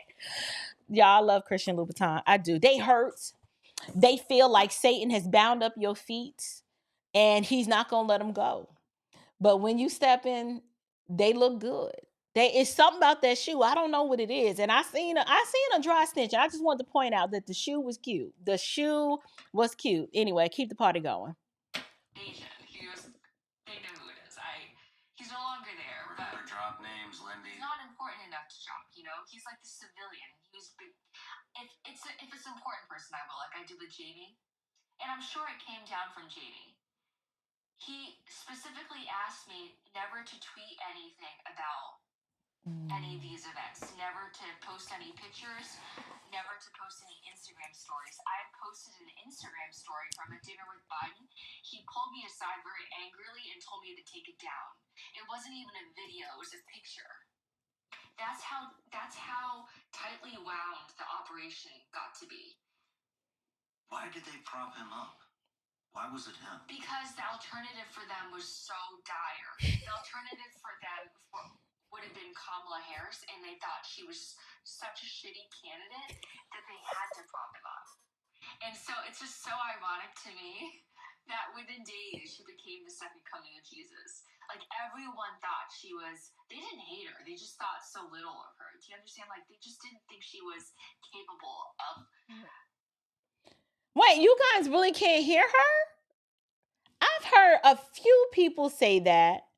And then I've heard some people say it sounds fine. What y'all, okay, let's get this worked out. Y'all can't hear her? I need to know who can hear her and who's like, I don't know what this girl's saying. Let me know in the live chat. What's the status on? She's not saying anything right now, but when I play the clips, are y'all really struggling to hear her? Let's see. There's a slight delay with y'all. Volume has been low the entire show. It's very low. Okay, so that's two people saying it's low. Build says I can hear. Okay, I could hear low sound. This is weird. Some can hear, some can't. It's low. I can deport Lindy. Oh God. Okay, let me see if I can figure out what's going on with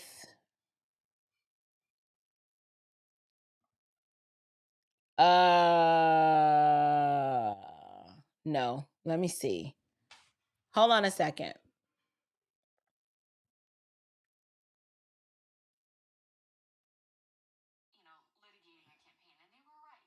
But And none of the other candidates would have been. The thing about that, and I know. Was it Tulsi? Tulsi about that time had gone off the reservation. She wasn't, to her credit, she left knowing it. Okay, I just played a clip. Was that better?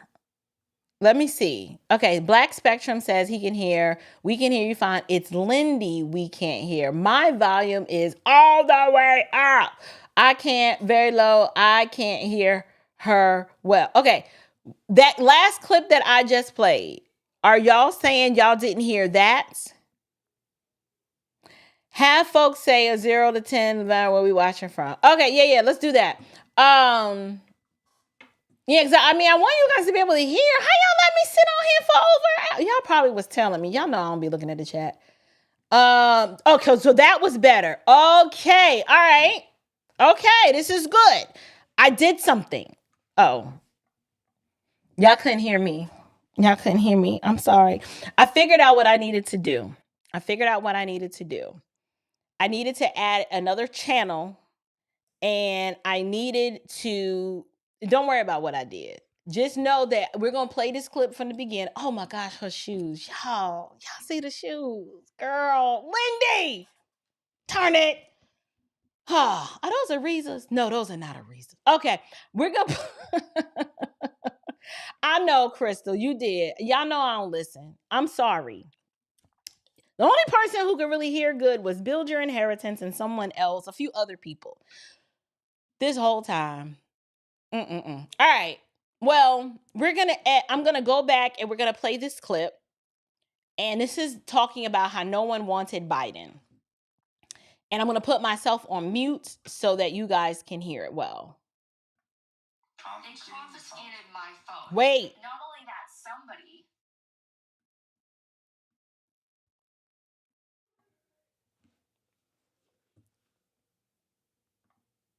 They confiscated my phone.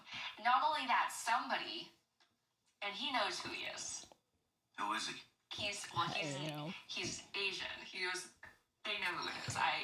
He's no longer there. We're never drop names, Lindy. He's not important enough to drop, He's like the civilian. He's big. If it's an important person, I will, like I did with Jamie. And I'm sure it came down from Jamie. He specifically asked me never to tweet anything about any of these events, never to post any pictures, never to post any Instagram stories. I had posted an Instagram story from a dinner with Biden. He pulled me aside very angrily and told me to take it down. It wasn't even a video, it was a picture. That's how tightly wound the operation got to be. Why did they prop him up? Why was it him? Because the alternative for them was so dire. The alternative for them would have been Kamala Harris, and they thought she was such a shitty candidate that they had to prop him up. And so it's just so ironic to me that within days she became the second coming of Jesus. Like, everyone thought she was, they didn't hate her, they just thought so little of her. Do you understand? Like, they just didn't think she was capable of, you know, litigating a campaign, and they were right. But And none of the other candidates would have been. The thing about that, and I know Wasn't Tulsi? Tulsi by that time had gone off the reservation. She wasn't, to her credit, she left knowing that the entire thing was rotten. She left. That was good. Good on her. But people wanted to run against Biden, and I don't, they're not going to tell you publicly, but I'm going to tell you right now. They commissioned polls because they wanted to run against Biden, but given his name ID, no one could beat him. So pre-debate, Biden was still stronger than Shapiro, still stronger than Newsom, Whitmer, Harris, Buttigieg, right? So if they could have, they would have, but they couldn't. And the only dude who actually did, Dean Phillips, was a total loser, and no one knew who he was. All right. I thought we reconciled the low audio, and it sounds like you guys are still experiencing some challenges, right? I don't know. I turned it up as high as it can go when I was playing it. So now Angela can't hear Lindy. Well, she's not saying anything right now.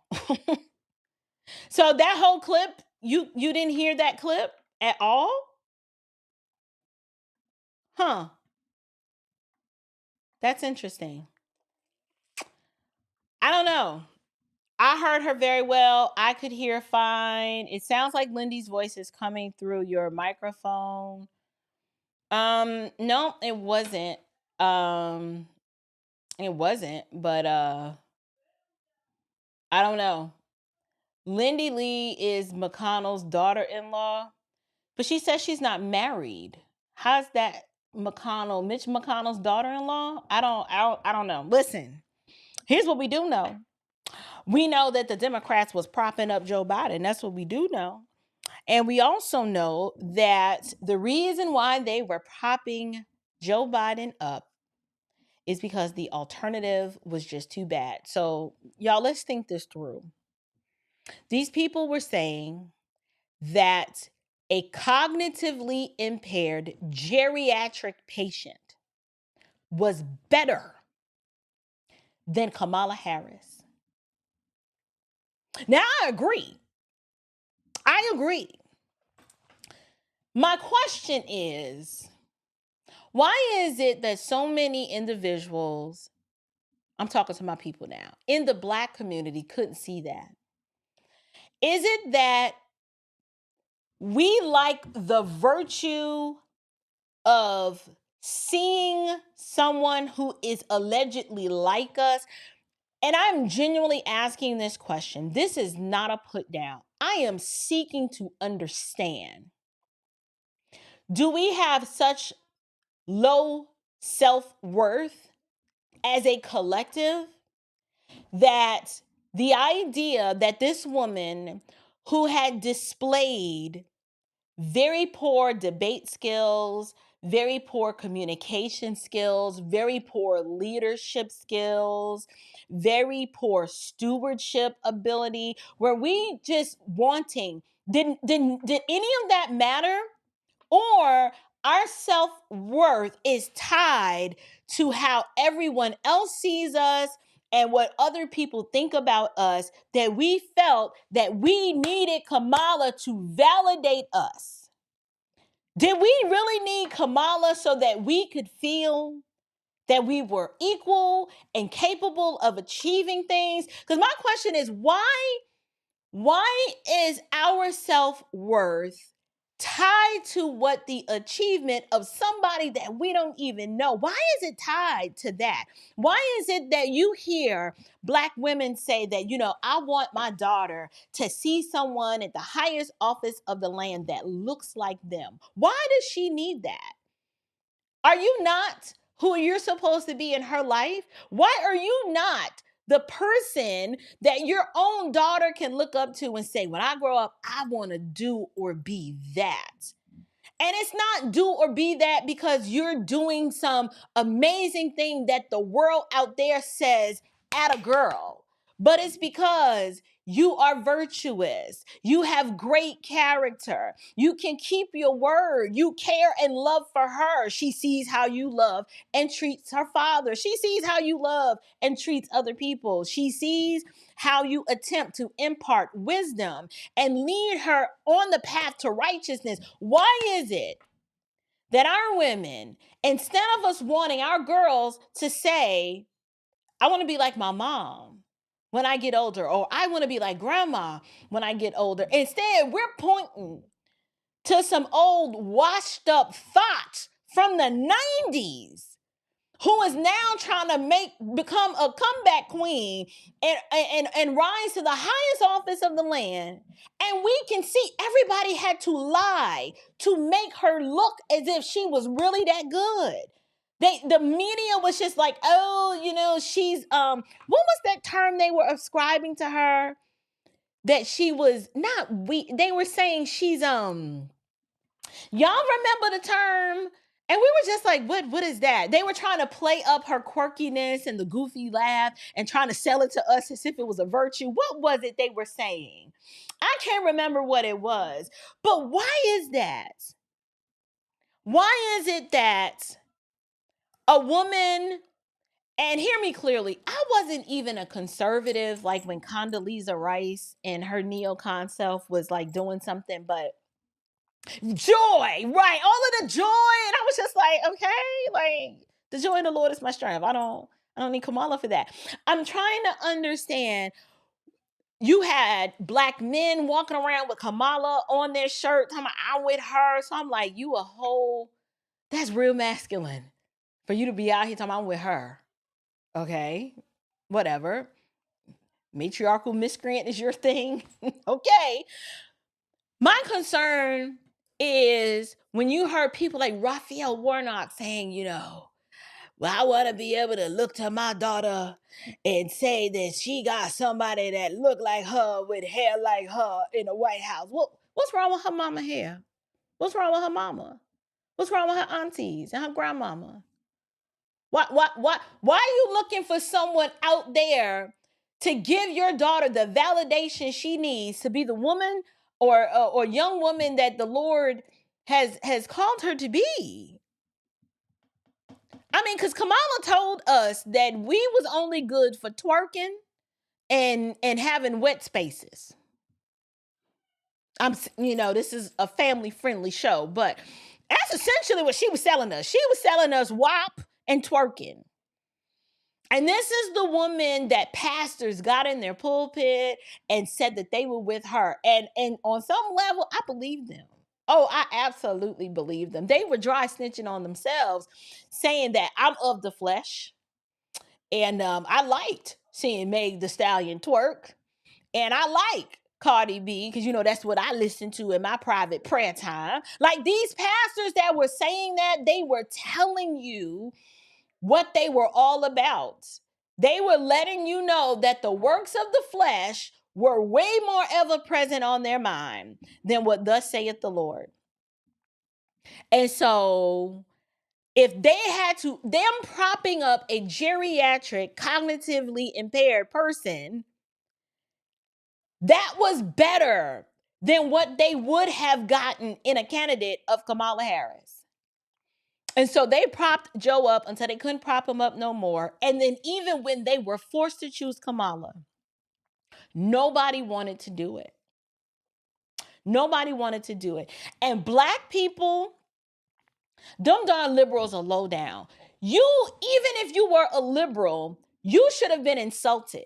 You should have been insulted because you're like, you mean to tell me this woman who can't put a whole sentence, listen, she couldn't put a whole sentence together and defend her own policies, of which we're still, some of them we kind of know what they are, but not really. We have such low self-worth that we thought that Kamala represented the best. And we were willing to push her out and celebrate her, because we needed the virtue. We just needed the virtue of it all and the symbolism. Like, to me, that's symbolism of failure. This is my whole issue with Kamala is the definition. She is the epitome of DEI. Check the box. Female, stolen ethnicity, she kind of looked like a black chick, kind of sort of, she's a person of color. Like, you let these people erase your identity by you referring to yourself as a person of color. What? I'm just saying. It must be low self-worth, and this is why we run around so much announcing our blackness. We lead with the blackness. It's almost like we're trying to convince ourselves, I am somebody, I am important, I do matter. And unless I walk around and affirm this out loud to everyone all the time, then I don't really believe it. That's why you had the woman on the DNC at the election saying, a black woman is speaking, as if that was supposed to say, oh, okay, well, let us be quiet then, since you put it that way. As if that mattered.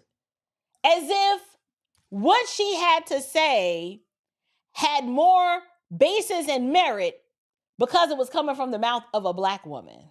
That's the ethnic narcissism, y'all. I'm telling you, it's, ooh, child, it's something else. Anyway, sister inheritance, build your inheritance. Here we go. Let's see what she talking about.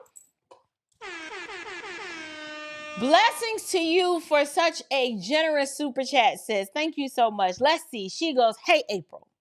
God has blessed me with my wellness fitness store. Girl, I love wellness. And Lord knows I need to get on the fitness train. I do.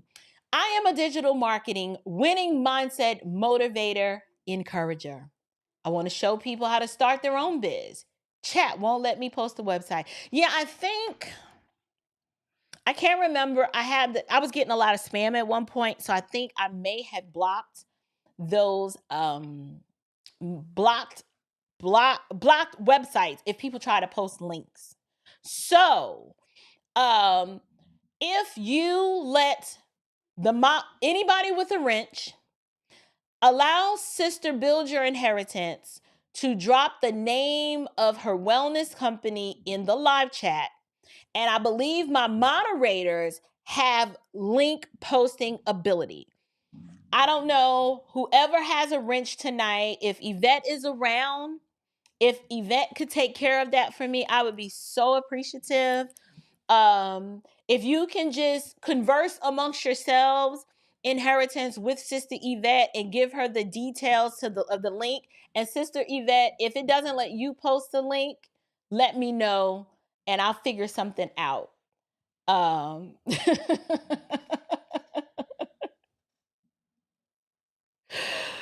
Whew, Lord have mercy. Yes. Okay. So it's keywords. Okay. That's what it is. Well, just list it. And one of the moderators might be able to post the link. One of the moderators be able to post the link. We're almost done, you guys. I think I only have a little bit of this clip left and one more clip after this one, and then I'm going to wrap it up. Have y'all been enjoying this show so far? This is a little different. I didn't have a monologue prepared or planned. I am simply reacting to this because I think it's important for us to, it's always good to do some self-examination. I think we need to create a space for many people who have been lifelong Democrats. They need a minute to gather themselves together, right? When you've been deceived and manipulated for a very long time, and then you're presented with new information, everybody is different. They don't readily accept what they've been told because for some people, they're not prepared for what needs to come next. Meaning, now that you've given them this information, now they're like, darn it, I got to do something about it. And I wasn't ready for that. A lot of people are not ready to do something about it. And then you have those that are like, all right, I had a feeling that something was up and I was lied to. And I can readily admit that what these Democrats did was low down. However, because I am still brainwashed with an extreme stage 4 Trump derangement syndrome, I can't just go to this side because I am still, in my mind, I still believe the narrative that Trump orange man bad. Right? I can't accept the fact that they lied about this stuff and that everything that they were saying about Donald Trump was untrue too. So you have people in that camp too. Then you have those who are like, you know what? I ain't got nothing to lose. Democrats run my district where I live. They run in my state. Everything is in the pits. It's trash. Their leadership has been horrible. And now that Lindy Li has come out with this information, I might as well just accept the writing on the wall. Because at this point, I'm tired of being made a fool out of, and I don't want to be a fool no more. Okay? And I'm going to just go over here and parlay with y'all on the right. Still feel y'all out because I don't know y'all like that. I'm still coming with a lot of, preconceived notions about conservatives and them being white supremacists. I don't even know where that whole idea came. Democrats push that. They're the white supremacists historically, and today they are the white supremacists. But I get it. Regardless of what camp you're in, I want you to know that you are welcome over here. And I know it's going to take some time for you to wrap your mind around all of this and just to figure out where you land. But here's my admonition. I don't even want you to come over here or to find solace here on the basis of your conservatism. I will applaud your embracing of conservative values all day long, but that's not it for me. What I want is for people to understand that I've come to the views that I hold and the deep convictions that I have. It came from the fact that I am a Christian who endeavors to live out her faith. Like there was a point when I was a Christian in name only, meaning I was a churchian. I was a professional church attender. Honey, let me tell you, I do church, okay? Knew how to do church because I used to spend all my time in church. I am fluent in Christianese. I speak it well, right? I know all of the church colloquialisms. I know church etiquette. I was a pew baby. I know all these things. I can sing 3-part harmony. I can direct a choir. I can praise dance. And the only thing I never did, I never mimed. I never got into the mime thing. But definitely I can usher, right? Like I could serve double duty and be an usher. If I needed to teach parts, I did church culture. That is where I cut my teeth. But the point I am making is, it wasn't until I became aware of my sin, the gospel was proclaimed to me, which as a professional churchian and a Christian in name only, I knew Jesus died, but I didn't know what that meant for me. I was like, yes, he died on the cross for sin. And it was like I said it, and it was like it was just a statement.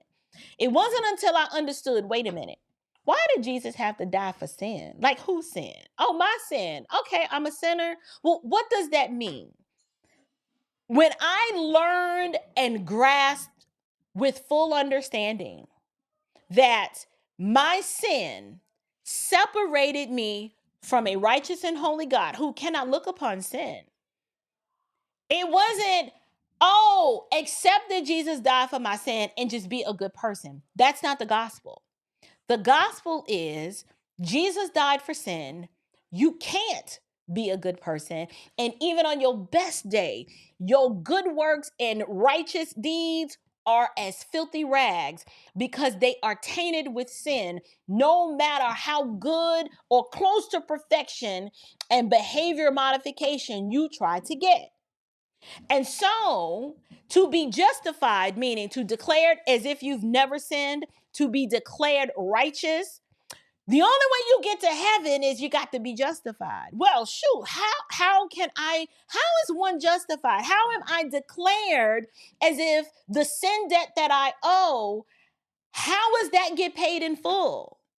Well, the sacrifice that Jesus gave on the cross of his perfect sinless life, he died in your place, paying the sin debt that you owe. Because when you and I die, our account is still in the negative. It's still deficient. It's like I keep putting this payment. You know what I'm saying? Your account ever been so negative? You like, I done made so many deposits and it still ain't zero.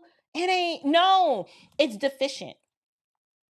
You need what's called a righteous substitute. It's called the great exchange, where your sin is laid upon someone who absorbs that sin and the wrath that was meant for you.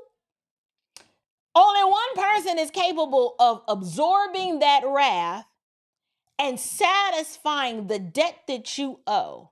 And that person and work accomplishment was done by Christ alone. Jesus of Nazareth, God incarnate. It wasn't until I understood that message. I was like, wait a minute, what you mean I can't get to heaven if I'm just a good person and I just prayed the prayer, accept Jesus, and then I just do the best I can? What do you mean I can't get to heaven? You got to be made righteous. I was like, well, made righteous? I never understood that the whole time I was in church. Never understood what that meant. Never believed it in any sort of salvific sense, meaning I was always trusting that the good works that I do, the good was going to outweigh the bad, and God was going to be like, just go on and let her in. She did the best that she could. That's how I assumed that the salvation thing works. I didn't know that I didn't have the capacity to live this sinless life and this perfection. I didn't know that I didn't have the capacity to do it, and that I could not look to or trust in my good works to make it to heaven. That I had to trust with my whole heart that without a shadow of a doubt, it's what Christ accomplished on my behalf is what justified me. I was like, oh snap, I ain't saved. Because I was like, I ain't even know that. I never heard that, didn't even know it.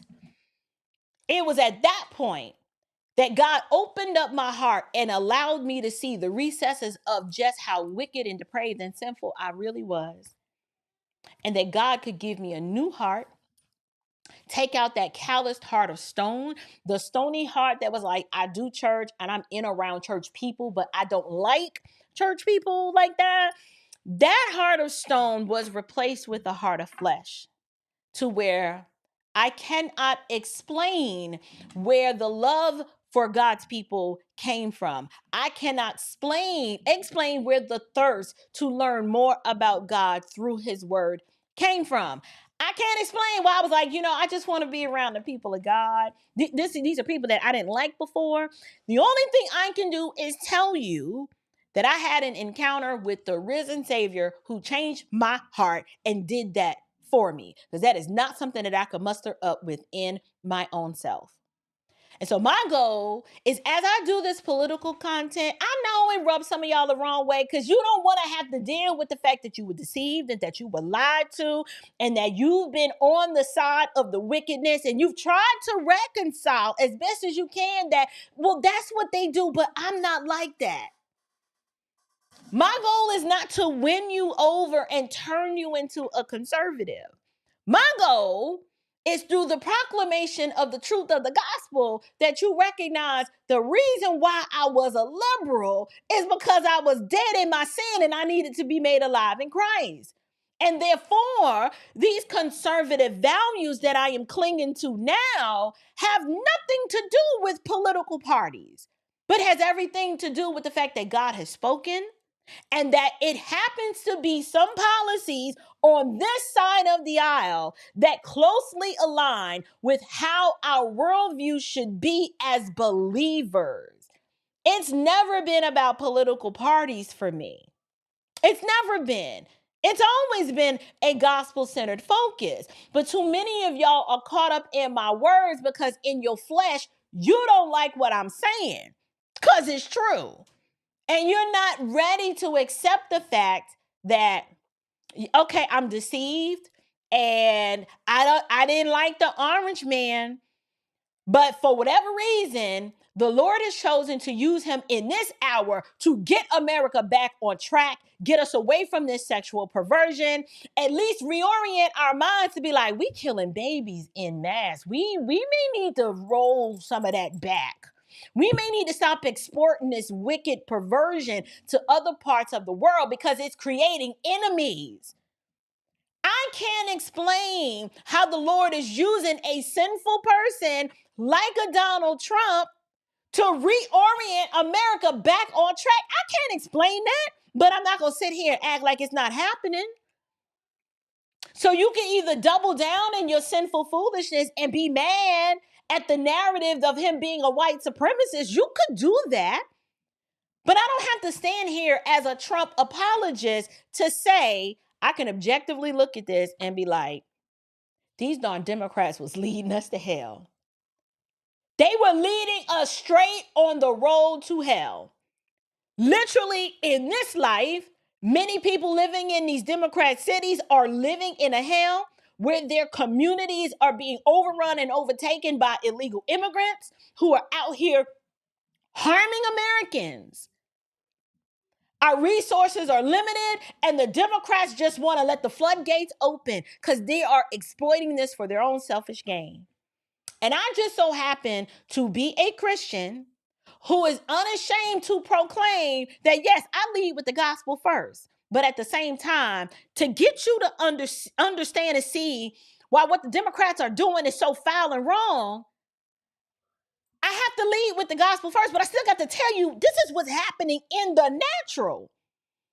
Can you imagine what's happening in the spiritual when the fact that they've got your mind captivated?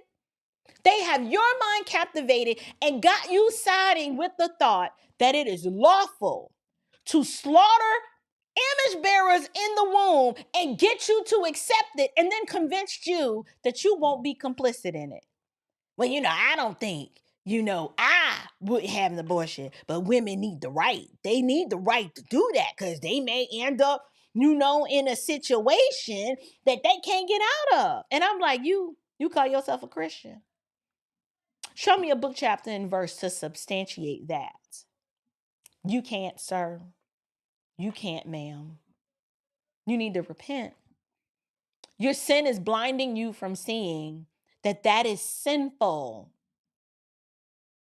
It's no different than when Stephen was being stoned, Paul standing there holding the cloak.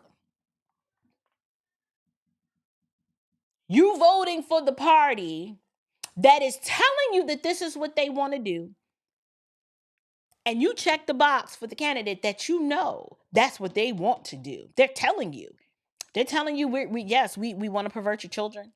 We want to taint their worldview and make them think that boys can become girls and girls can, just cut off their breasts and boom, I'm a boy now. That's the party that's telling you that. I ain't got to make this about politics to convince you that I'm right. The scriptures bear witness to what I'm saying. You either do one of two things. You either suppress the truth in your unrighteousness, or you accept what I'm saying as objective truth and you submit yourself under it and you say, I repent, I was wrong. It's real simple.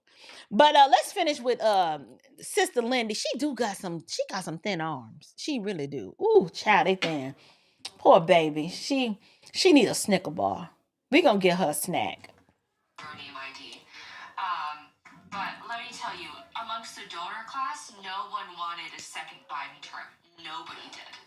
And so Jeff Katzenberg, the DreamWorks dude, he was the architect behind everything. He would invite top donors to the Oval Office and do tours and not ask for money in the White House, but the undertone was so abundantly clear. Like, come on, why do you think you're invited? And everyone who was invited on these tours was expected to write the max check, which is like $938,000. That's the FEC limit. One person can give $938,000. But that's a limit for the campaign. But all bets are off for the super PAC. You can give as much as you want.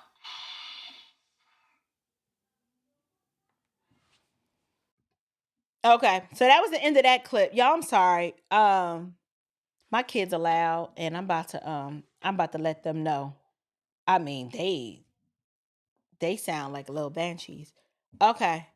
Y'all, $938,000 is a lot of money. Like, it's some money flowing up and through these darn campaigns. This is why I now understand the grift. I understand the grift. I understand why you have a lot of pulpit pimps who they know. First of all, a lot of these pulpit pimps, they live like capitalists, but they are on this side supporting these Democrats, because if these donors are writing checks of like $938,000 and then the super PAC, there is no limit. You can't convince me that these pulpit pimps ain't getting some of that money. They absolutely are. They absolutely are. And I talked with a friend who was saying that the Republicans are just not that smart, because if they really wanted to, they could take a play out of the Democratic playbook and put a little bread in the pocket of some of these pulpit pimps. But the problem is I'm not advocating that. I'm really not, because that implies that the pastor can be bought, and the ones that are already corrupt, they absolutely can be.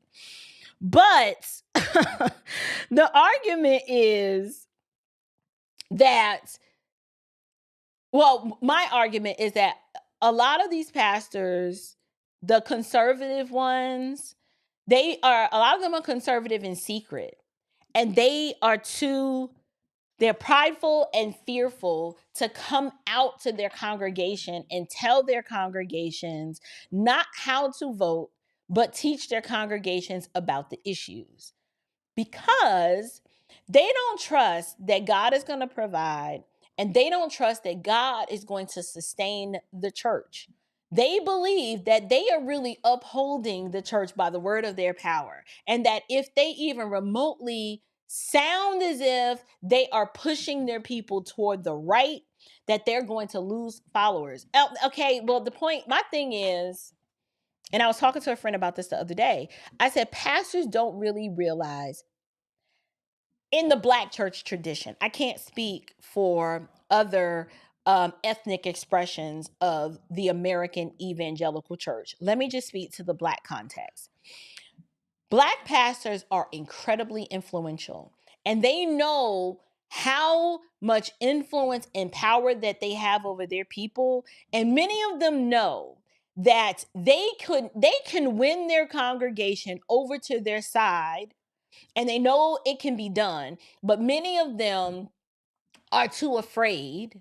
They're too afraid to do it, and they're not willing to experience a little bit attrition, meaning, I'm just going to teach the truth, and I'm probably going to lose some, but that's okay. They're so greedy for gain. Their God is their belly, that they're not interested in doing what's right. They're like, no, I got to keep these butts in these seats. I got bills. William Murphy said we got a budget of over $300,000 a month to float.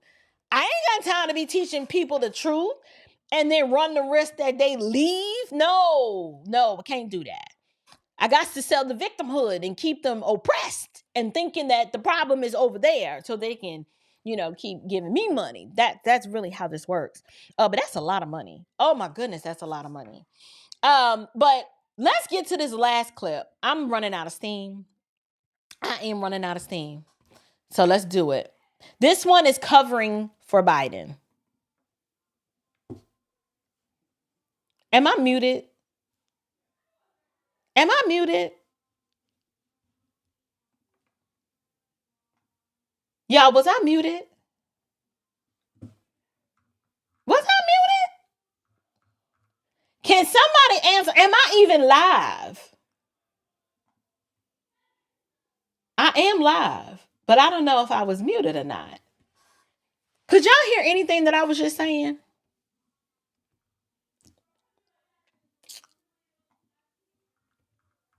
Could y'all hear anything that I was just saying? Oh, I wasn't muted? I thought I was muted. Okay. Thank you, Lord. All right, let's finish this clip. I mean, I know I'm not muted now. I was saying before that. No, you were good. All right, let's go. So back to what was it that, I mean, was it one event that you witnessed that you realized, and I think you said 2022 is when you started to see late 2021, 2022. I hosted, things became like undeniable in 2023, and that's actually when I started leaking to the press. This is the first time I said that. But yeah, I started leaking to the press, and you will see some of my background quotes in articles with a political reporter named Holly Otterbein. I basically said, this is crazy. This is nuts. He's not in any shape or form capable. What was it though? I mean, we saw him falling down the steps of Air Force beyond One. that, We saw him fall off his bike. We saw him go past Secret Service or the Marines or whatever, or just like, oh, I forgot the White House doors over here, and just kept walking. And how he fell up the steps. Yeah. Saw that? But I was raising the red flag before all that because of his inability to formulate thoughts. And also, the truth of the matter is that for the past 4 years, the White House has been run by his senior advisors and Jill Biden. Mm-hmm. We'll get to that. But I will name the senior advisors. But we will get to that. But I mean, did you have a lot of personal interaction with him while he was in? And that's why it was so hard because, Shawn, please don't judge me, but I'm here to be honest, and I loved the man. I still do because he was so kind to me. And I want to make it very clear this is not personal for me right now. This is our country. And the American people, it's so ironic that people are now blasting Elon for not being elected. But you know who else wasn't elected? The senior advisors who were running our country for the past 4 years while our president was just not present. Mm-hmm. So what were these interactions like? Walk me through one. Walk me through the first one where you... Oh my gosh, I have a perfect one, actually. He had given a speech, and they usually put me in the front row so he could easily see me afterwards. He, usually would greet me like Lindy. He would remember my name. But one time he said, "Tell your husband I said hi." Shawn, I don't have a husband.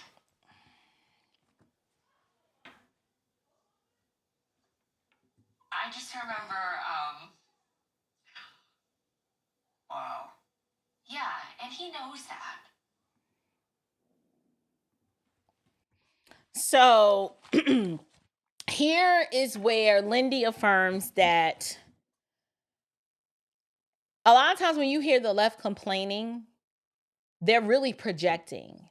Their biggest gripe right now is that Elon Musk is not elected and he's basically, Trump running the country, telling Trump what to do. And I'm like, you must not know Donald Trump very well. Ain't nobody telling Trump what to do. You crazy. Elon Musk is doing what Trump tells him to do.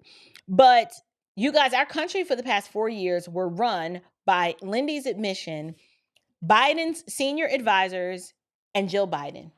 And that was it. These senior advisors, these nameless, faceless people that many of us do not know, these were the ones calling all the shots and orchestrating and putting up this facade for all of this time.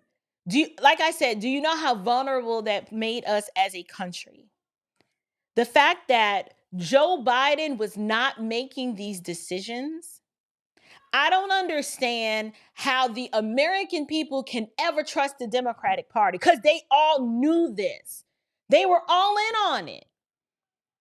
And not just that, Democrats should have known when there was no primary after Joe stepped down. After Joe, steps out of the race, that should have told you, oh, okay, well, we're going to have a primary. If they would have they could have fielded some of the smoke and this heat off of them if they would have been like, we got to give our constituents a primary and just let them pick somebody. We already know we're going to lose. But the right thing to do is let the people decide. They didn't even have the decency to let y'all choose your candidate. They told you, oh, you going to vote for Kamala. And y'all was just like, oh, but we didn't want her in 2019. Like, but we don't want her. And you know what y'all did? Y'all was just like, yes, sir, boss. Yes, sir. You says we's with Kamala, then that we's with Kamala. That's who we gonna be with. Cause you know what's best. You use the ones that functions in your freedom, and we just do what you tell us to do. Cause we ain't learned to function in our freedom. That's what happened. And yes, I am mocking you. And yes, I am clowning you. Because what else do you call this situation where they are telling you this is your candidate, you get no primary, you get no choice, this is who's on the ballot. They left you, the Democrats, the people of the democracy, there was no democratic process.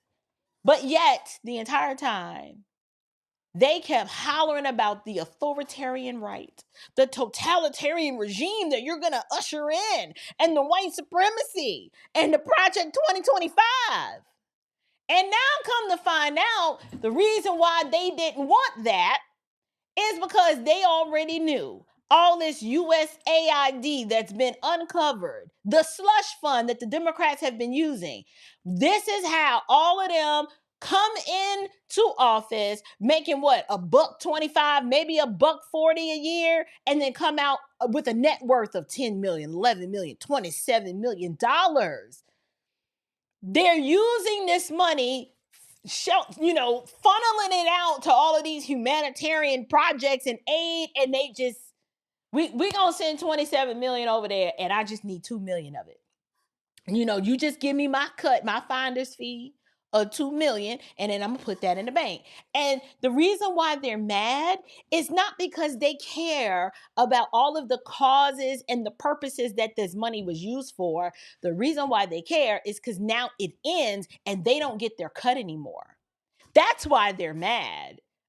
You thought they was just like, oh, for the pelicans in Hungary, now they're gonna suffer. I don't know if there was pelicans in Hungary that was suffering. I'm just using that as an example. They never gave a darn about the pelicans in Hungary. They were just like, I need that 27 million to go to the pelicans because 2 million of that was mine. These fools stood and protested, trying to get in. Where were they trying to? Where the Department of the Treasury? Because they like, y'all messing with the money. Messing with my money. And they really messing with our money. But remember, our money is their money. They view taxpayer money as their money. So I'm glad it's happening. I like the fact that our government is becoming more transparent. Elon Musk had every right to go in with a fine-tooth comb, because it's all about efficiency, right? Saying, hey, we're not operating at an efficient or optimal capacity because we got a lot of waste. So we need to cut some of this waste, and so that we can be more efficient, right? Things should not cost as much as they're costing, and it should not be all this bureaucratic red tape to do certain things. A lot of this can be simplified. I'm telling you, the best people to do this is having business owners running the country, because they are frugal.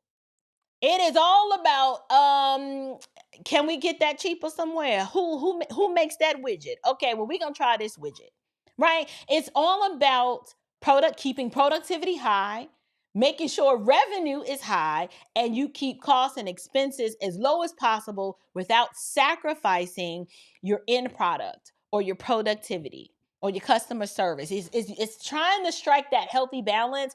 Democrats don't know nothing about that because they don't know how to run nothing. Most of these people that are Democrats are professional politicians. They've never served in any other capacity outside of being a professional politician grifter. And so they don't have that the entrepreneurial business acumen on how to grow the economy. This is why they think you can just tax your way into prosperity. Because they always used to using somebody else's money. They fundraise and somebody else's money. They know nothing about how to grow an economy, how to take a product from concept to market. They don't know how to do that. Because how many politicians on the Democratic side were former entrepreneurs and then got into politics and were successful doing it? Or do we have more AOCs, Ayanna Presleys, Jasmine Crockett types, Kamala Harris types, like these just professional museum grade morons who don't have any sort of skills outside of running their mouth and finessing the American people? That's all they're good at. I mean, no shade to AOC, but wasn't she like a barista before? And I'm not saying there's anything with being a barista. I love my barista at the Starbucks. Can't nobody do that caramel ribbon crunch with the extra crunch like she does. But what I'm saying is I'm not about to put that barista in charge of it just depends on what it is. She do her baristering well. If I don't know if you can make that a verb. It's a noun, but whatever. The point I'm making is, and hear me, I'm not coming from some elitist, you had to have gone to college. I'm actually not really pro college like that unless you need a professional degree. I like people who have common sense and know how to solve problems and who can identify talent and other individuals who are good at what they do and put them strategically in the right place to get the job done. It's real practical for me. That's why I think it's amazing to have people like Donald Trump, Vivek Ramaswamy, Elon Musk, people who've built something. I don't even like Bezos and Zuckerberg. Don't like them ideologically. But I respect them because they're business people and they were smart to realize, oh, this college ain't for me, but I'm smart. I'm going to create a widget that satisfies this deficit or this need in the market, and I'm going to get people to pay me for access to the widget. And they should absolutely be paid to make a whole lot of money. I'm talking about like just dripping with money. Jeff Bezos and Mark Zuckerberg got so much money, it don't make no darn sense. And I'm so happy for them. I'm like, get it, player. Please get it.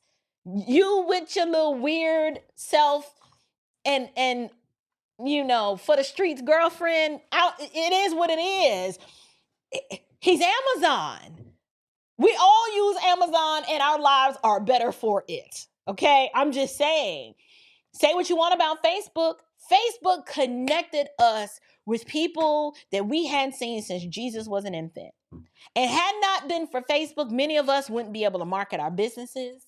Many of us, even though our voices were suppressed, we'd still be nobodies. Like nobody would know who so many of us are if it wasn't for Facebook just giving us an outlet to write on a wall and say stuff that was only significant to us and the people who thought like us. Right? I mean, you found long lost family members, people who were missing, were able to find missing family members from a tip that somebody posted on a post on Facebook. I mean, it's just ingenuity, American ingenuity happening. I don't have to ideologically agree with any of these people to admit that these are brilliant people who deserve to make as much money as God will allow them to because they create and add value to the marketplace. How I got on this, I do not know, because it ain't had nothing to do with Lindy Li. That must mean I'm tired. I must be sleepy. And just needed to get that off my chest because I was looking for my iPhone. Y'all, I done broke down.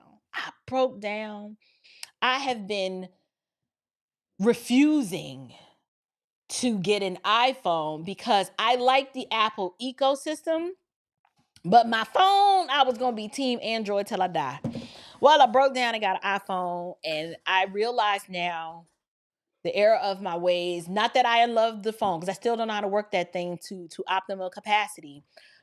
But I do like the fact that somebody could text me on my iPhone and I could see it right here or on my tablet. I was like, dang, that is pretty cool. And then like the Apple Wallet thing, I was like, yeah, that's cool too. I mean, Samsung got a wallet. All right. I have love for them both. I will not say which one is better from a functionality standpoint and ease of use and user face. It's always going to be Android because it's what I'm used to. But there were some benefits to getting on my business side, switching to the Apple. Yeah, there were just some benefits. Sorry. I'm still team Android though. Anyway, you guys, announcements. G3 is coming up September 11th through the 13th of 2025. I'm so excited about my partnership with G3. This year, my discount code, if you are interested in attending the G3 conference, is G3SOTP for Standard of Truth Podcast. You get 20% off your registration by using my code. Between now and when registration ends, G3 stands for Gospel, Grace, and Glory, and it is the premier biblically sound Christian conference that takes place every other year in Atlanta, Georgia, with some of the greatest expositors in the world. And when I say expositors, those are pastors that open up the word and don't tell you what they feel down in their spirit, but rather they tell you what thus saith the Lord. And they preach it with conviction and vigor and passion. And they're just consistent with the context. Like, you're not going to walk away thinking it's about your season, harvest, favor, or breakthrough and increase. You're not going to walk away with that. So if you're looking for that, G3 ain't for you. But if you want to know how to love God deeply and worship him in spirit and in truth, and what it means to have faith and how to live out your faith, and what it means to be a person of faith, and then to meet other like-minded brothers and sisters in the Lord, it is just an amazing community of Christians, and it's almost like a family reunion every year I go.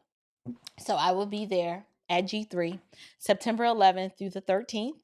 And I'm hoping I can see some of you guys there. I'll have a booth there. I'll be exhibiting in the exhibit hall at G3. And it's going to be cool. I was thinking about having an off-site event this year. I'm not sure, only because exhibiting at the conference is already an overwhelming task because it's at the Georgia World Congress Center, and that is a huge venue. And just the stress of moving in, getting your booth set up, getting all your stuff, and then the breakdown, trying to plan another event when I've got to already man and do that, might put me into overwhelm. I don't know. Just anxiety, panic attack, just waiting to happen. We will see. But I did talk to a few sisters in the Lord. Sister Addie kind of put a bug in my ear saying, hey, sister, you're going to do an event off site somewhere. I don't know. I might. I mean, I don't know. We still have time. But next week, if you are in the greater Detroit area, I will be in Detroit next week for Blexic's Night of Faith event. It is February 22nd at 5:00 p.m. I'll also be in Detroit conducting an interview with the Anton Daniels from the Anton Daniels Morning Show. That's super exciting for me. Don't know when it will air. It'll probably air that Monday. Maybe not. Who's to say? I don't know. I attempted to get an interview with former Detroit Mayor Kwame Kilpatrick, but Kwame don't like responding to emails. I text him, he'll text back. We be getting this close, and then he goes. So I don't know. I was interested in interviewing former Mayor Kilpatrick because, as you know, unfortunately, his mayoral political career did end in disgrace, and he ended up serving time in prison. And he was pardoned by President Trump. And I'm interested in hearing his story. I don't know all the ins and outs of exactly what happened, there were some things that happened and I was like, oh, this is typical Democrat corruption. But I was interested in sitting down with him because I think his story is just fascinating in terms of his rise to political power and then him serving time in prison and then Trump pardoning him and then Trump actually winning Detroit. Like, I just got all kinds of questions. So I'm going to reach out one more time because, Kwame, I told you I was going to be in town on Friday. And we didn't get to quite connect and land on an interview. So I'm going to try one more again before I just kind of move on. But that's what I'll be doing. So I will be live in Detroit, keeping you guys up to date with what's going on there. I love taking you guys on the road with me, but I'm not going to lie. Sometimes it is very difficult for me to stream and do videos on the road because I'm out of my element.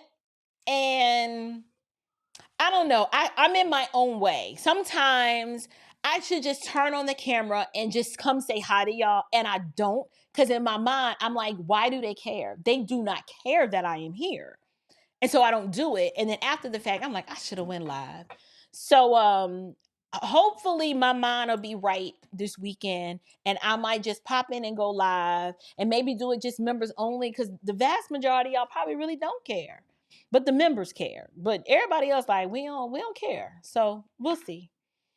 Anyway, all right, you guys. That's the only announcement that I wanted to make. I think that's everything. So I love you guys with the love of the Lord. Hopefully my review of this content has been valuable. There were like probably 4 more minutes left in this clip, but you listen, go watch the what is this podcast name again? Shawn who? What's Shawn last name? I forgot. It's something Shawn somebody show. I'll link it once I find it. Go watch the interview. It is very interesting. Let's extend some grace to Lindy. Lindy sounds as if she is so genuine and she was really conflicted. And she does not shirk back from the fact that the Democrats are really low down and evil and wicked with what they got going on and corrupt. And at the same time, she accepts responsibility for the fact that she should have said something sooner. You know, she should not have been so complicit. So let's give her a little grace, right? I am told that she's already switched to the Republican Party. I don't know what that looks like for her. But I do know Democrats make it very difficult, like how what they've done to Tulsi Gabbard in terms of just, they hate, these same people will love you on Monday and hate you on Tuesday just because you don't want to be their friend no more. Yeah, I know people like that. It's sad, but you know, some people just can't manage their misery. So they don't know how to be happy for you and not connected to you. When they don't have access to you no more, that bothers them. And so the fact that Tulsi's a star and the Democrats don't have access to her anymore, that makes them seethe with a hatred toward her when she was once one of their darlings and they loved her. So watch out for people like that. Those kinds of people are dangerous. They crazy. Anyway, y'all take care. Love you guys with the love of the Lord. Until next time, you guys, grace and peace.